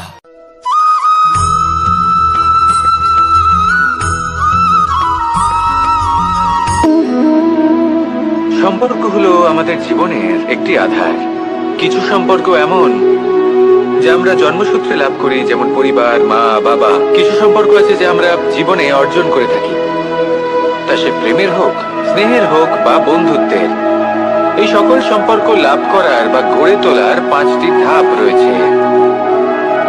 প্রথম ধাপ, কোনো ব্যক্তির সাথে আলাপ হওয়া, তার সাথে কথা বলা বা তাকে দেখা। দ্বিতীয় ধাপ, সে ব্যক্তিকে আমাদের ভালো লাগা। তৃতীয় ধাপ, আমাদের এটা চাইতে শুরু করা যে জীবনে এই ব্যক্তি যেন আমাদের বন্ধু হন, আমাদের জীবনে থাকেন, বা আমাদের কাউকে ভালোবেসে ফেলা আর এটা আমাদের ভাবা বা চাওয়া যে সেই ব্যক্তি যেন আজীবন আমার সাথে থাকেন, আমার জীবনে আমার সাথী হয়ে। চতুর্থ ধাপ, লাভ করা। এবার এই ধাপটি অনেক মানুষের পক্ষেই খুবই সরল হয়, বড়ই সরল ভাবে নিজেদের সঙ্গীকে লাভ করে থাকেন। কিছু মানুষের জন্য এই ধাপ অত্যন্ত কঠিন হয়ে থাকে। অনেক প্রতিকূল পরিস্থিতির উপর জয়লাভ করে তারা সঙ্গীকে লাভ করেন, কিন্তু লাভ অবশ্যই করেন। এরপরে আসে পঞ্চম, অন্তিম এবং সব থেকে গুরুত্বপূর্ণ ধাপ। সেটা হলো সেই সম্পর্ক পালন করা। এটা হলো এমন এক বিষয় যা প্রত্যেক মানুষের শেখা উচিত। যদি ব্যক্তি নিজের জীবনে সম্পর্ক রক্ষা করতে শিখে যান, তবে প্রত্যেক সম্পর্ক তার জীবনকে স্বর্গ করে তুলবে। আসুন আর আমার সাথে ভালোবেসে বলুন, রাধা রাধা।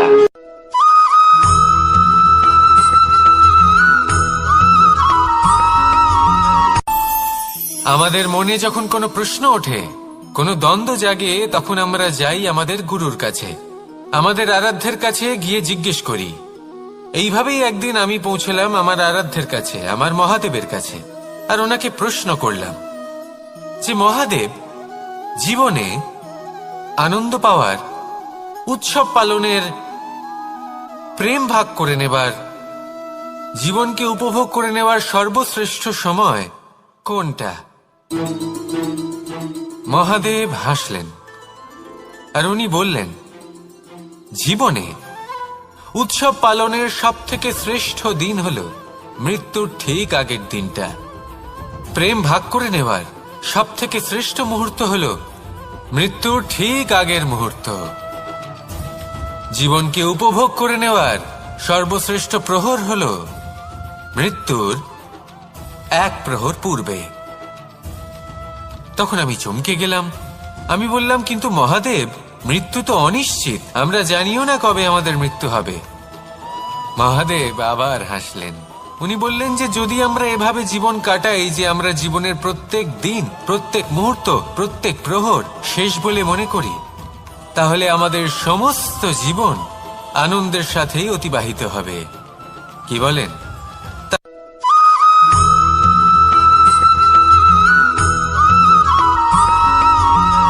এই সংসারে কোনো বস্তু হোক বা ব্যক্তি হোক, তার একার গুরুত্ব কিন্তু খুব বেশি নয়।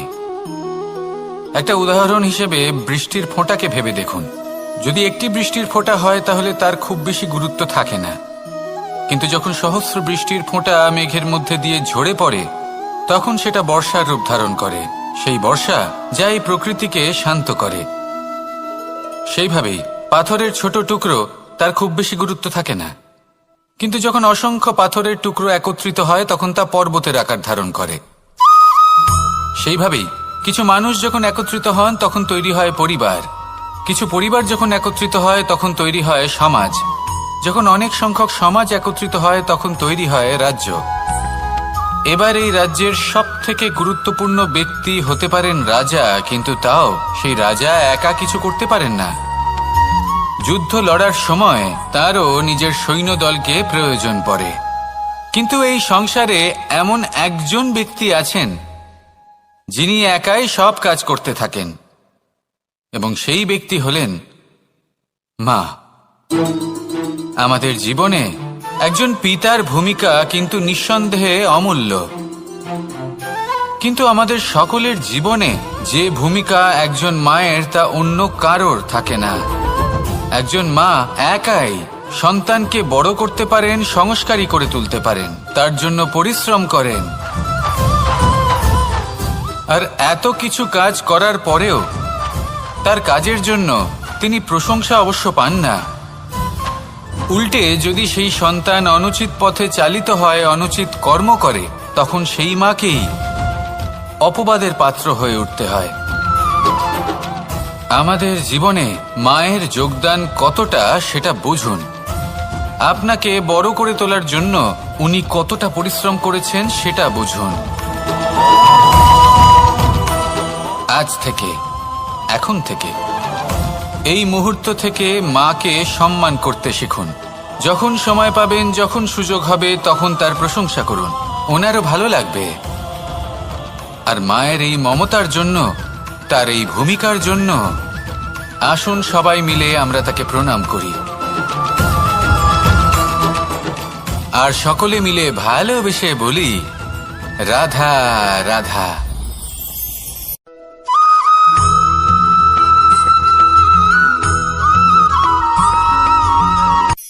এই সংসারে সাফল্য লাভ করার জন্য জ্ঞানের প্রয়োজন হয়, পরিশ্রমের প্রয়োজন হয়, দৃঢ় নিষ্ঠার প্রয়োজন হয়, নিরন্তর চেষ্টা করা প্রয়োজনীয়।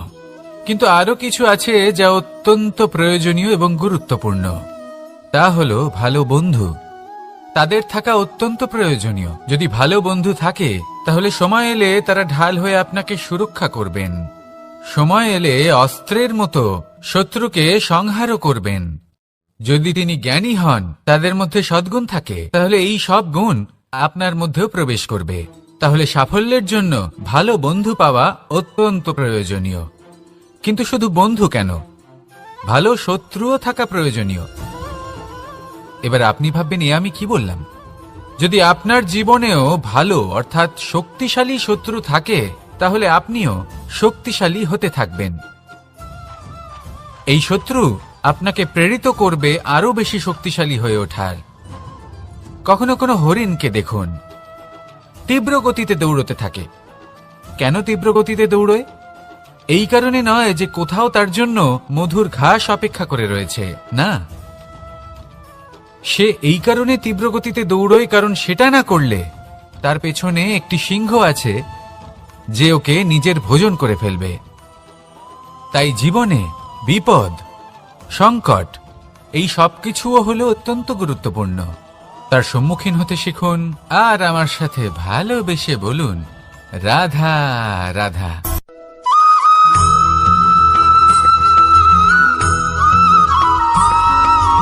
কথায় আছে, প্রত্যেক পুত্র তার পিতার প্রতিচ্ছবি হয়, আর সমস্ত প্রতিচ্ছবি চায় যেন সে তার অস্তিত্ব প্রাপ্ত করতে পারে। পুত্র চায় সে যেন তার পিতার মতো হয়, বা কখনো কখনো তার থেকেও শ্রেষ্ঠ হয়। সেটা কোনো অনুচিত ব্যাপার নয়। অনুচিত তখন হয় যখন পুত্র নিজের পিতার মতো হবার স্বপ্ন পূরণ করতে গিয়ে বা তার থেকেও শ্রেষ্ঠ হবার স্বপ্ন পূরণে অনুচিত পথের আশ্রয় নেয়। কারণ তারপরে সে তার পিতার গুণগুলি আত্মসাৎ করতে চায় না। সে শুধুই এটা চায় যে সংসারের চোখে যেন আমি শ্রেষ্ঠ প্রমাণিত হই। এটা অনুচিত। সংসারে এমন অনেক মানুষ আছেন যারা এই কারণে শ্রেষ্ঠ হবার চেষ্টা করেন যাতে তার পরিবারের তার পিতার সম্মান বৃদ্ধি পায়। এমনও মানুষ থাকেন, আর এটাই হলো পার্থক্য উদ্দেশ্যের। মনে রাখবেন, যদি আপনার উদ্দেশ্য শুভ হয় তাহলে পথও শুভ হবে, যদি আপনার উদ্দেশ্য অশুভ হয় তাহলে পথও অশুভ হবে। তাহলে নিজের পিতার মতো হবার চেষ্টা অবশ্যই করুন, তার থেকেও শ্রেষ্ঠ হওয়ার চেষ্টা অবশ্যই করুন, কিন্তু মনে রাখবেন আপনার সংকল্প আর আপনার উদ্দেশ্য এই দুই শুভ হওয়া উচিত। তাহলে আসুন আর আমার সাথে ভালোবেসে বলুন, রাধা রাধা।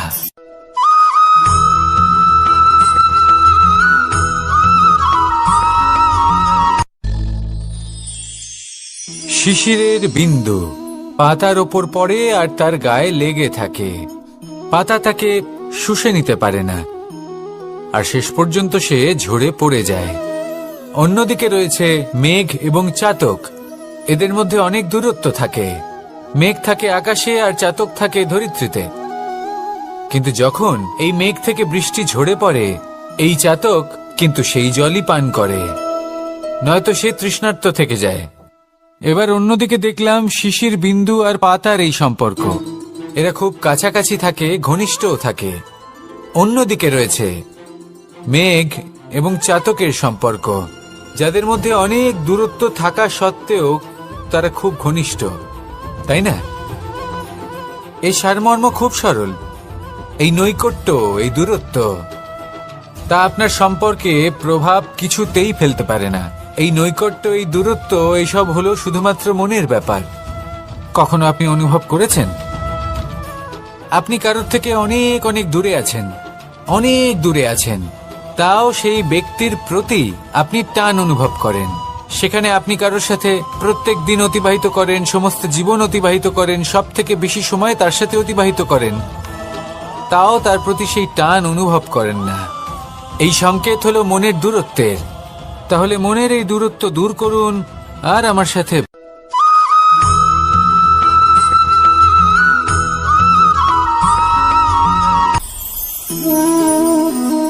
শক্তি এক অত্যন্ত বিচিত্র বস্তু, বা বলতে পারেন অনুভূতি।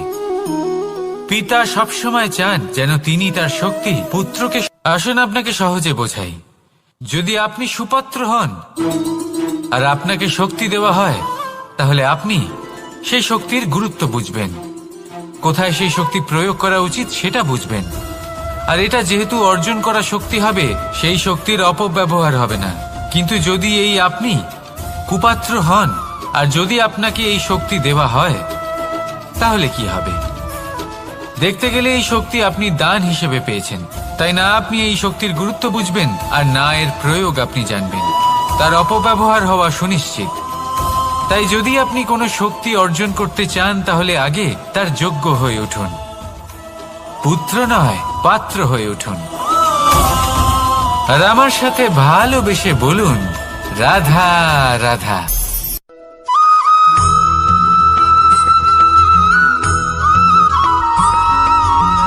ভালো, শুধু ওনাদের কঠোর ব্যবহার দেখলে আমরা একটু ভয় পেয়ে যাই। এবার ওনাদের এই কঠোর ব্যবহার আমাদের ভালো না লাগলেও অত্যন্ত আবশ্যক, কারণ মাতার থেকে আমরা যে শক্তি লাভ করি তা যেন নিয়ন্ত্রণ হারিয়ে বিধ্বংসী না হয়ে ওঠে। আমরা যেন কোনো কুপথে না চলে যাই, আমরা কখনো যেন দোষ না করে ফেলি। শুধু সেই জন্য পিতা এবং গুরু একটু কঠোর হয়ে ওঠেন, এবং ওনাদের এই কঠোর আচরণ ভবিষ্যতে গিয়ে আমরা অবশ্যই বুঝতে পারি। জীবনে কিছু বছর আমরা এগিয়ে যাই আর তারপর আমরা বুঝতে পারি যে বাবা এবং গুরু আমাদের যথেষ্ট ভালোবাসতেন, কিন্তু ওনাদের ভালোবাসার বহিঃপ্রকাশ আলাদা। প্রয়োজনীয় হলো এটা দেখার, এটা বোঝার যে শুরু থেকে আমাদের প্রতি ওনাদের আচরণ কেমন ছিল। ওনাদের কঠোর হওয়ার পেছনে ওনাদের ভালোবাসাটা বোঝার চেষ্টা করুন, ওনাদের চিন্তাটা বোঝার চেষ্টা করুন, ওনাদের পথপ্রদর্শনের আড়ালে আপনার ভবিষ্যতের জন্য যে পরিকল্পনা ওনারা করেছেন সেটা বোঝার চেষ্টা করুন। তখন আপনারা বুঝতে পারবেন ওনাদের ভালোবাসাকে। আপনার মনের মধ্যে আপনা থেকেই ওনাদের প্রতি সম্মান জেগে উঠবে। নিজের পিতা এবং নিজের গুরু এই দুজনের প্রতি কৃতজ্ঞতা প্রকাশ করুন আর আমার সাথে ভালোবেসে বলুন, রাধা রাধা।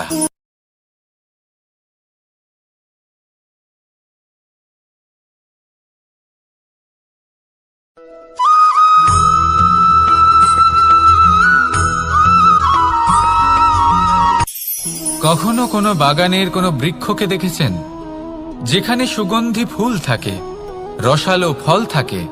তখন মন প্রফুল্ল হয়ে ওঠে, মন থেকে সেই বৃক্ষের প্রতি ভালোবাসা জন্মায়। কিন্তু যিনি বাগানের মালিক, শুধুমাত্র তিনিই জানেন যে কিভাবে এই বৃক্ষকে আগলে রাখতে হয়, কিভাবে তার পরিচর্যা করলে এতে সুন্দর সুগন্ধি ফুল হবে, রসালো ফল হবে। কখনো কখনো প্রয়োজনের থেকে বেশি রোদ পেলে এই বৃক্ষগুলি শুকিয়ে যায়, প্রয়োজনের থেকে কম রোদ পেলেও এই বৃক্ষ কিন্তু শুকিয়ে যায়। প্রয়োজনের থেকে কম জল যদি পায় এই বৃক্ষ শুকিয়ে যেতে পারে, প্রয়োজনের থেকে অতিরিক্ত জল যদি পায় তখনও এই বৃক্ষের শিকড়গুলি নষ্ট হয়ে যেতে পারে। এবার এটাই কিন্তু আমাদের সংসারের সাথেও হয়। আমাদের সংসারের সকল প্রতিভাশালী ব্যক্তি, যেমন লেখক, বিচারক, প্রবক্তা, যোদ্ধা, এদের সবার ক্ষেত্রে এই কথাটাই প্রযোজ্য। যদি বেশি প্রশংসা করা হয় তাহলেও এরা হারিয়ে যাবেন। প্রয়োজনের থেকে বেশি যদি নিন্দা করা হয় তখনও তারা নত হয়ে পড়বেন।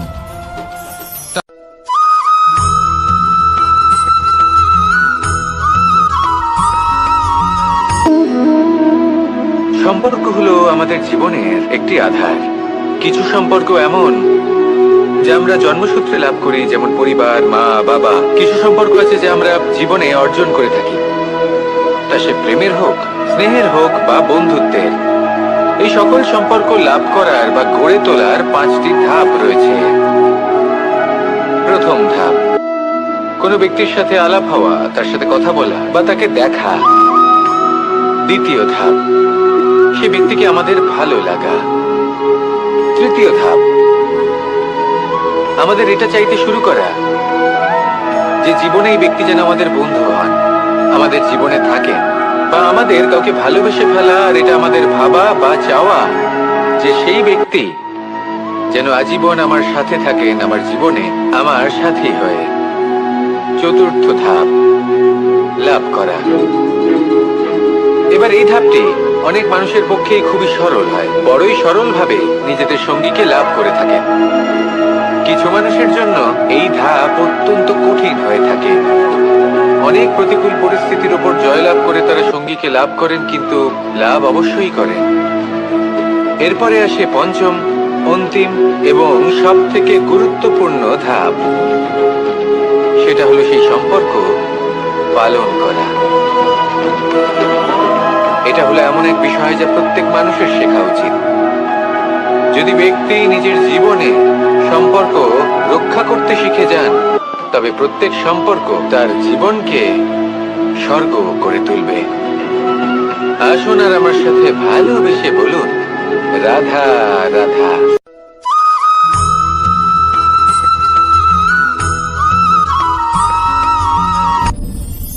আপনি কি কখনো কোনো জলের ধারা দেখেছেন? তার সামনে যতই মাটি থাকুক না কেন, যতই কাদা থাকুক না কেন, যখন এই জলের ধারা বইতে আরম্ভ করে দেয়, তাহলে নিজের মনের, নিজের ভাবনার, নিজের জীবনের যত অনাবশ্যক তত্ত্ব আছে, অনুপযোগী অংশ রয়েছে, অর্থাৎ অপরিষ্কার অংশ রয়েছে, তা নিজে থেকেই নির্মল হয়ে উঠবে। আর যেরকম জলের ধারা কখনো থেমে থাকে না, সব সময় বয়ে চলে, সেইভাবে আপনিও কখনোই থামবেন না। সবসময় বয়ে চলুন, এগোতে থাকুন। পথে যদি অনেক বিপদ আসে, সমস্যা আসে, থামবেন না, তার উপর নিরন্তর প্রহার করুন, নিরন্তর প্রয়াস করুন। আর অগ্রসর হন। আপনি ভেবে দেখুন, এই জলের ধারা কখনো থেমে থাকে না, সবসময় বয়ে চলে, বিপদের সম্মুখীন হয়ে তাকে সাথে বয়ে নিয়ে চলে। সেই জন্য জলের ধারা, প্রবাহমান এই ধারা, এর থেকে কখনো দুর্গন্ধ আসে না, এতে কখনো ময়লা জমতে পারে না, বরং পালিত হয় সুন্দর প্রাণবন্ত জীবজন্তু, যেমন সুন্দর ছোট মাছ। তাই আপনিও এটাই করুন, কখনো থামবেন না, শুধু চলতে থাকুন, জলের ধারার মতো বইতে থাকুন। আপনি আপনার লক্ষ্য অবশ্যই খুঁজে পাবেন, আর তার সাথে নিজের অন্তরের যে মালিন্য রয়েছে তা আপনি নিজেই নিজের থেকে দূরে করে দেবেন। তাহলে আসুন আর আমার সাথে ভালোবেসে বলুন, রাধা রাধা।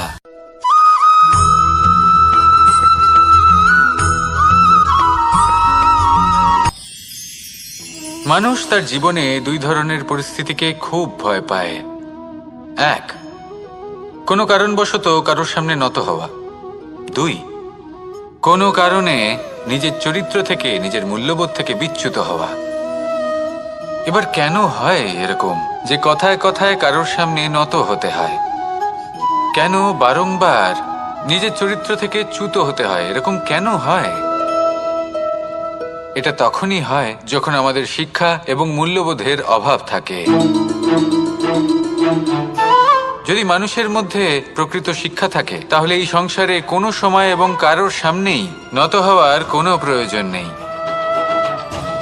যদি মানুষের মধ্যে মূল্যবোধ থাকে, তাহলে তাকে নিজের মূল্যবোধ বা চরিত্র থেকে বিচ্যুত হতে হয় না, তা সে যাই হয়ে যাক না কেন।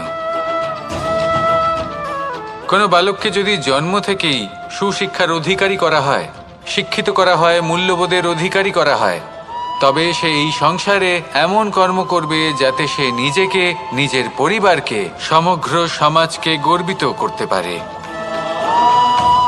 শিক্ষা লাভ করুন, মূল্যবোধ লাভ করুন, এবং আমার সাথে ভালোবেসে বলুন, রাধা রাধা।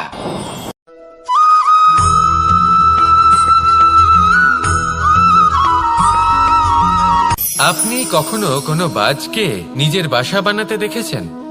এই বাজ যখনই কোনো বাসা বানায়, তখন উঁচু গাছের ডালে বা কোনো পর্বতের শিখরে বাসা বানায়, অনেক উচ্চতায়, আর সেখানে তার সন্তানও জন্মগ্রহণ করে।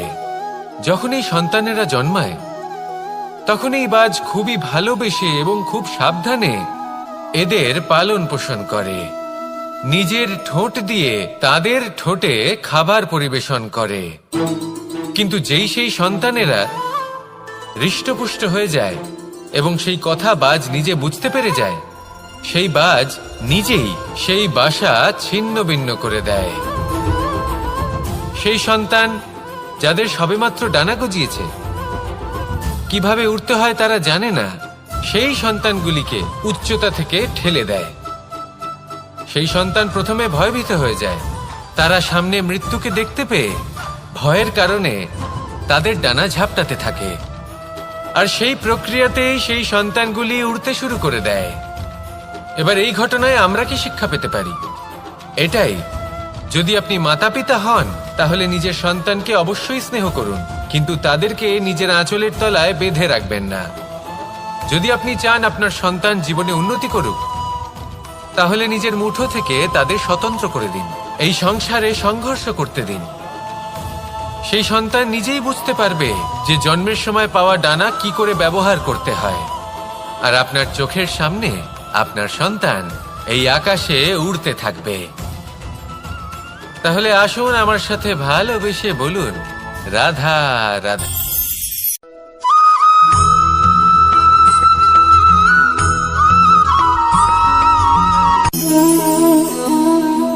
নিয়তি। রাধা আমাকে বলে, কৃষ্ণ, যদি তুমি জানো যে নিয়তিতে কি আছে, তাহলে তাকে বদলে দাও না কেন? মহাদেব আমাকে বলেন যে শ্রীকৃষ্ণ, যদি আপনি এটা জানেন যে সাম্বের নিয়তি এটাই, তাহলে আপনি তাকে বদলানোর চেষ্টা কেন করেন? কেন? কারণ আমি একজন পিতা, আর পিতার কর্তব্য এটাই, তিনি যেন সম্ভাব্য সব চেষ্টা করেন নিজের সন্তানের মঙ্গলের জন্য। নিয়তি আমি জানি, কিন্তু এটাও আমি জানি যে কর্মের থেকে বড় আর কোনো নিয়তি হতে পারে না। অভিজ্ঞতাও রয়েছে যে কর্মের হাতে নিয়তির এই চক্র বদলে যেতে পারে। তাই জীবনে যদি আপনার কখনো এমন মনে হয় যে এটা তো অসম্ভব, তখনও চেষ্টা করা কখনোই ছাড়বেন না। কে বলতে পারে আপনারই কর্মের কোনো এক বীজ হয়তো নিয়তির চাকায় আটকে গেল আর নিয়তিকে নিজের পথ পাল্টাতে হলো, ঠিক কি না? সেই জন্য নিয়তিকে ভাগ্য মেনে নিয়ে চুপ করে বসে থাকবেন না। নিজের নিয়তি স্বয়ং নিজের কর্মের দ্বারা নির্ধারিত করুন, কারণ আপনার এই কর্মের ওপরেই আপনার অধিকার রয়েছে। আর এই অধিকারকে নিয়তি অনেক সময় সম্মানও করে। তাহলে আসুন আর আমার সাথে ভালোবেসে বলুন, রাধা রাধা।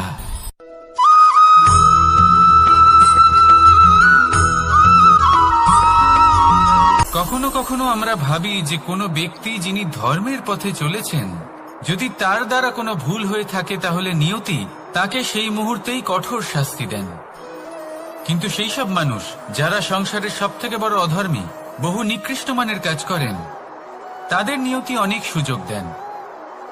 তাদের নিয়তি এরকম কঠোর প্রহার করেন না। এই ভাবনা কখনো না কখনো মনে আসেই। ভেবে দেখুন কেন? আসলে জীবনকে বেশিরভাগ মানুষ একভাবেই দেখে থাকেন, বিভিন্ন স্তরে একে দেখা উচিত। এবার আপনি বলুন, এই সংসারে কোনো অধর্মী কখনো প্রেরণার উৎস হতে পারেন? কখনোই নয়। যে মানুষ নিজের আত্মাকে মলিন করে ফেলেছেন, তিনি এই সংসারকে কিভাবে প্রেরণা যোগাবেন? উনি নিজেই বুঝতে পারেন না কোনটা করা উচিত, ধর্ম কোনটা। তাই নিয়তি তাকে একটা সুযোগ দেন, এটা বোঝার সুযোগ দেন যে কোনটা উচিত, কোনটা ধর্ম। সুযোগ দেন নিজের বিবেক জাগিয়ে তোলার, তাকে সুযোগ দেন নিজের অন্তরাত্মার ডাক শোনার। যখন তাতেও কাজ হয় না, তখন নিয়তির কাছে একটাই পথ বাকি থাকে, আর তা হল মহাবিনাশ। মহাবিনাশ হয়তো দেরিতেই আসতে পারে, কিন্তু তা অবশ্যই আসবে। আর যখন মহাবিনাশ আসে, তখন মহাবিনাশের যন্ত্রণা সমগ্র মানব জীবনের যন্ত্রণার থেকে অনেক বেশি হয়। এই কথাটা সবসময় মনে রাখবেন। আর অন্যদিকে যে মানুষ ধর্মের পথে চলছেন, তার দ্বারা যদি কোনো ভুল হয়ে থাকে, তখন নিয়তি তার পরীক্ষা নেন। কিছুক্ষণের জন্য মানুষের মনে হতে পারে নিয়তি তাকে কঠোর শাস্তি দিয়েছেন।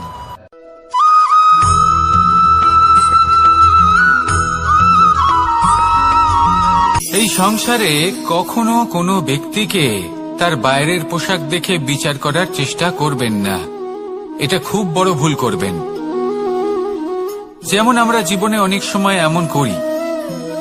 ধরুন কোথাও একটা গাছ দেখলাম, খুব বিশাল আকারের একটা গাছ, যেটা মাটির থেকে অনেক উঁচুতে পৌঁছে গেছে, যার বিশাল শাখা আছে। সেগুলো দেখে আমরা ভাবি যে এই গাছে হয়তো কত সুস্বাদু ফল আছে। আমরা সেই গাছের পরিচর্যা করতে থাকি। আবার অন্যদিকে হলো একটি তৃণ, যেটা মাটি থেকে কিছুটা উঁচুতে পৌঁছেছে, কিন্তু সেই তৃণর নিচে, মাটির নিচে অত্যন্ত সুস্বাদু ফল বা সবজি জন্ম নেয়, যা আমাদের স্বাস্থ্যের পক্ষে অত্যন্ত উপকারী। সেই জন্য কখনো আবরণ দেখে কাউকে বিচার করতে চেষ্টা করবেন না। তার বদলে এটা বোঝার চেষ্টা করুন যে আপনার সামনে যে ব্যক্তি আছে বা বস্তু আছে, তার বিশেষত্ব কি। যদি এই বিশেষত্ব বোঝার ক্ষমতা আপনি অর্জন করেন, যদি এই শিল্প আপনি নিজের ভেতরে জাগ্রত করেন, তাহলে এই সংসারে বিশেষত্ব কি সেটা আপনি জানতে পারবেন। আর এই সমস্ত খেলা দৃষ্টি থেকে নয়, দৃষ্টিভঙ্গি থেকে জন্ম নেয়। দৃষ্টিভঙ্গি সবসময় শুভ রাখুন, আর আমার সাথে ভালোবেসে বলুন, রাধা রাধা।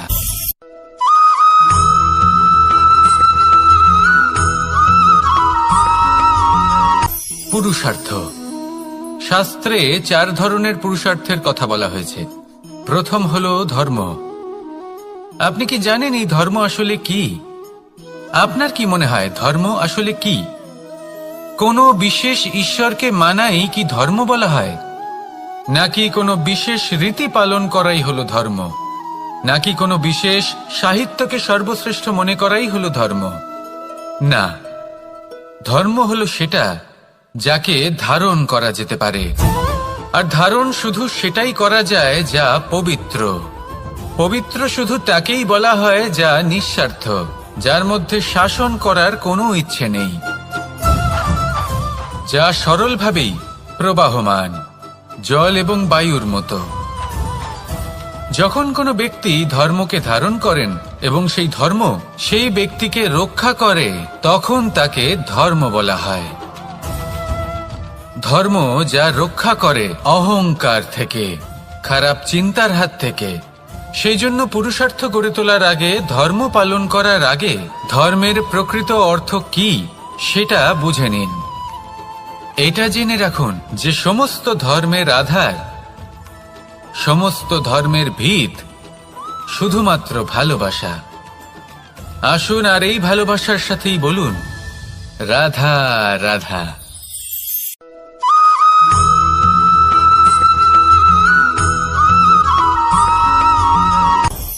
আপনি কখনো পর্বতের শিখরে উঠেছেন? আপনি দেখতে পাবেন পর্বতের পদতলে প্রচুর সুন্দর ফুল রয়েছে, সবুজ বনানী রয়েছে। যত আপনি ওপরে উঠতে থাকবেন তত ফুল কমতে থাকবে, সবুজ বনানী কমতে থাকবে। আরো কিছুটা ওপরে উঠলে কাঁটা জাতীয় গাছ দেখতে পাবেন, শুকনো গাছ দেখতে পাবেন। আরো যদি ওপরে ওঠেন তাহলে পাষাণ দেখতে পাবেন। আরো ওপরে উঠলে হিমখণ্ড দেখতে পাবেন। এই যে পর্বত, তা মনুষ্য জীবনের সবথেকে উত্তম উদাহরণ। মানুষ যখন সাফল্যের শিখরে পৌঁছতে চান, মহানুভবতার শিখরে পৌঁছতে চান, পথে যত আস্তে আস্তে উপরে উঠতে থাকেন, ততই ভৌতিক বস্তু তার থেকে বিচ্ছিন্ন হতে থাকে। যদি তিনি সেই ভৌতিক বস্তুগুলি ত্যাগ না করতে পারেন, তাহলে কখনোই সেই স্থানে পৌঁছতে পারবেন না। আর মানুষ যদি উচিত ত্যাগ করতে পারেন, পথে অগ্রসর হতে থাকেন, এগোতে থাকেন, তাহলে একদিন না একদিন তিনি মহানুভবতার, জ্ঞানের, সাফল্যের হিমের স্বাদ অবশ্যই লাভ করবেন। মনে রাখবেন, মানব জীবনের ত্যাগ হলো অত্যন্ত গুরুত্বপূর্ণ অংশ। আসুন আমার সাথে ভালোবেসে বলুন রাধা রাধা।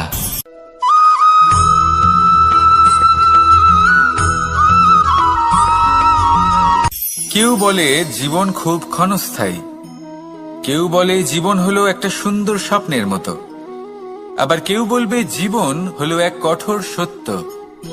কিন্তু জীবন আসলে কি? জীবন হলো আপনারই প্রতিবিম্ব, একটা দর্পণ। অর্থাৎ আপনি জীবনকে সেইভাবেই পাবেন যেরকম আপনি নিজেকে প্রতিপন্ন করবেন। যদি আপনি দর্পণের দিকে তাকিয়ে হাসেন, তাহলে আপনি সামনে হাসি মুখী দেখতে পাবেন। এবার যদি আপনি গম্ভীর হয়ে থাকেন, তাহলে আপনি একজন রুষ্ট ব্যক্তি দেখতে পাবেন। শেষে সবথেকে বেশি গুরুত্বপূর্ণ হলো আপনার চেষ্টা। আপনাকে সবসময় চেষ্টা করতে হবে যাতে আপনি নিজেকে প্রসন্ন এবং ইতিবাচক মনোভাবে রাখেন। এটা হলো আপনারই উত্তরদায়িত্ব, তাকে পালন করুন। এই মনকে প্রসন্ন রাখুন, এই সংসারকে সুন্দর বলে মনে হবে। আর এই মন প্রসন্ন হয়ে বলবে রাধা রাধা।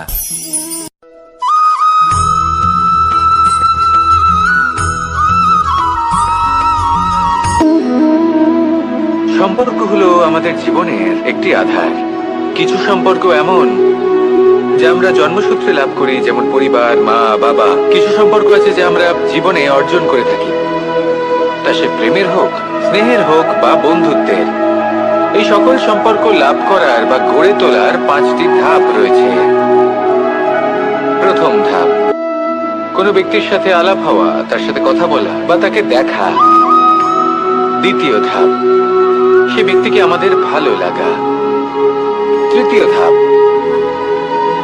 আমাদের এটা চাইতে শুরু করা যে জীবনে এই ব্যক্তি যেন আমাদের বন্ধু হন, আমাদের জীবনে থাকে, বা আমাদের কাউকে ভালোবেসে ফেলা। আর এটা আমাদের ভাবা বা চাওয়া যে সেই ব্যক্তি যেন আজীবন আমার সাথে থাকেন, আমার জীবনে আমার সাথী হয়ে। চতুর্থ ধাপ, লাভ করা। এবার এই ধাপটি অনেক মানুষের পক্ষেই খুবই সরল হয়, বড়ই সরলভাবে নিজেদের সঙ্গীকে লাভ করে থাকেন। কিছু মানুষের জন্য এই ধাপ অত্যন্ত কঠিন হয়ে থাকে। অনেক প্রতিকূল পরিস্থিতির উপর জয়লাভ করে তারা সঙ্গীকে লাভ করেন, কিন্তু লাভ অবশ্যই করেন। এরপরে আসে পঞ্চম, অন্তিম এবং সব থেকে গুরুত্বপূর্ণ ধাপ। সেটা হলো সেই সম্পর্ক পালন করা। এটা হলো এমন এক বিষয় যা প্রত্যেক মানুষের শেখা উচিত। যদি ব্যক্তি নিজের জীবনে সম্পর্ক রক্ষা করতে শিখে যান, তবে প্রত্যেক সম্পর্ক তার জীবনকে স্বর্গ করে তুলবে। আসুন আর আমার সাথে ভালোবেসে বলুন, রাধা রাধা।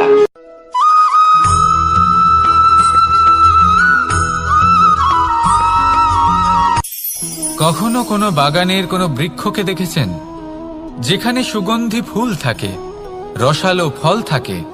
তখন মন প্রফুল্ল হয়ে ওঠে, মন থেকে সেই বৃক্ষের প্রতি ভালোবাসা জন্মায়। কিন্তু যিনি বাগানের মালিক, শুধুমাত্র তিনিই জানেন যে কিভাবে এই বৃক্ষকে আগলে রাখতে হয়, কিভাবে তার পরিচর্যা করলে এতে সুন্দর সুগন্ধি ফুল হবে, রসালো ফল হবে। কখনো কখনো প্রয়োজনের থেকে বেশি রোদ পেলে এই বৃক্ষগুলি শুকিয়ে যায়, প্রয়োজনের থেকে কম রোদ পেলেও এই বৃক্ষ কিন্তু শুকিয়ে যায়। প্রয়োজনের থেকে কম জল যদি পায়, এই বৃক্ষ শুকিয়ে যেতে পারে। প্রয়োজনের থেকে অতিরিক্ত জল যদি পায়, তখনও এই বৃক্ষের শিকড়গুলি নষ্ট হয়ে যেতে পারে। এবার এটাই কিন্তু আমাদের সংসারের সাথেও হয়। আমাদের সংসারের সকল প্রতিভাশালী ব্যক্তি, যেমন লেখক, বিচারক, প্রবক্তা, যোদ্ধা, এদের সবার ক্ষেত্রে এই কথাটাই প্রযোজ্য। যদি বেশি প্রশংসা করা হয়, তাহলেও এরা হারিয়ে যাবেন। প্রয়োজনের থেকে বেশি যদি নিন্দা করা হয়, তখনও তারা নত হয়ে পড়বেন।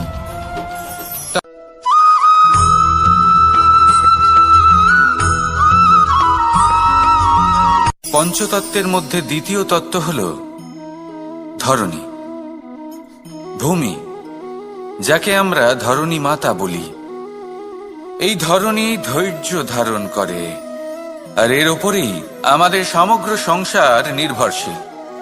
কারণ এই ভূমি সহ্য ক্ষমতা রাখে, এর সহ্য ক্ষমতা হলো অপরিসীম। সন্তান যতই আঘাত প্রদান করুক না কেন, প্রেম পূর্বক সহ্য করে, আর তার বদলে অমূল্য রত্ন প্রদান করে। সন্তান যদি হাল চালায়, তাহলে তার বদলে তাকে অন্ন প্রদান করে। এটাই হলো ধরণী। এবার এর থেকে আমরা কি শিক্ষা পেতে পারি? এটাই যে কারোর জন্য কিছু করা বা কাউকে কিছু দেওয়া মনে কোনো কামনা ছাড়াই। আর এই কথাটা বুঝে যান, যদি কারোর জন্য কামনা না রেখে বা কোনো পাওয়ার আশা না রেখে কারোর জন্য কিছু করেন বা কারোকে কিছু দেন, যদি এটা আপনি শিখতে পারেন, তবে আপনি ভালোবাসতে শিখে গেছেন। আর সেই জন্যই এই ধরিত্রীকে মাতা বলা হয়। কারণ মাতা শুধু উনি নন যিনি গর্ভে সন্তানকে ধারণ করেন, মাতা তো উনিও যিনি জীবন বাঁচতে শেখান, যিনি জীবন বাঁচার উদাহরণ প্রদান করেন। তাহলে ধরণীর থেকে এই নিঃস্বার্থ ভাব শিখুন, নিঃস্বার্থ ভালোবাসা শিখুন, আর এই ভালোবাসার সাথেই বলুন, রাধা রাধা।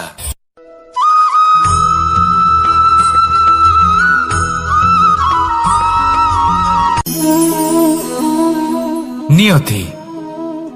রাধা আমাকে বলে, কৃষ্ণ, যদি তুমি জানো যে নিয়তিতে কি আছে, তাহলে তাকে বদলে দাও না কেন?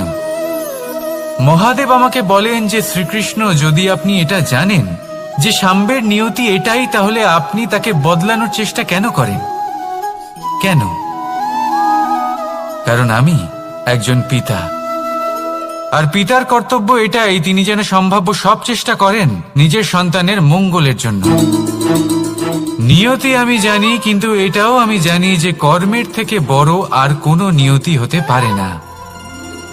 অভিজ্ঞতাও রয়েছে যে কর্মের হাতে নিয়তির এই চক্র বদলে যেতে পারে। তাই জীবনে যদি আপনার কখনো এমন মনে হয় যে এটা তো অসম্ভব, তখনও চেষ্টা করা কখনোই ছাড়বেন না। কে বলতে পারে আপনারই কর্মের কোনো এক বীজ হয়তো নিয়তির চাকায় আটকে গেল আর নিয়তিকে নিজের পথ পাল্টাতে হলো, ঠিক কি না?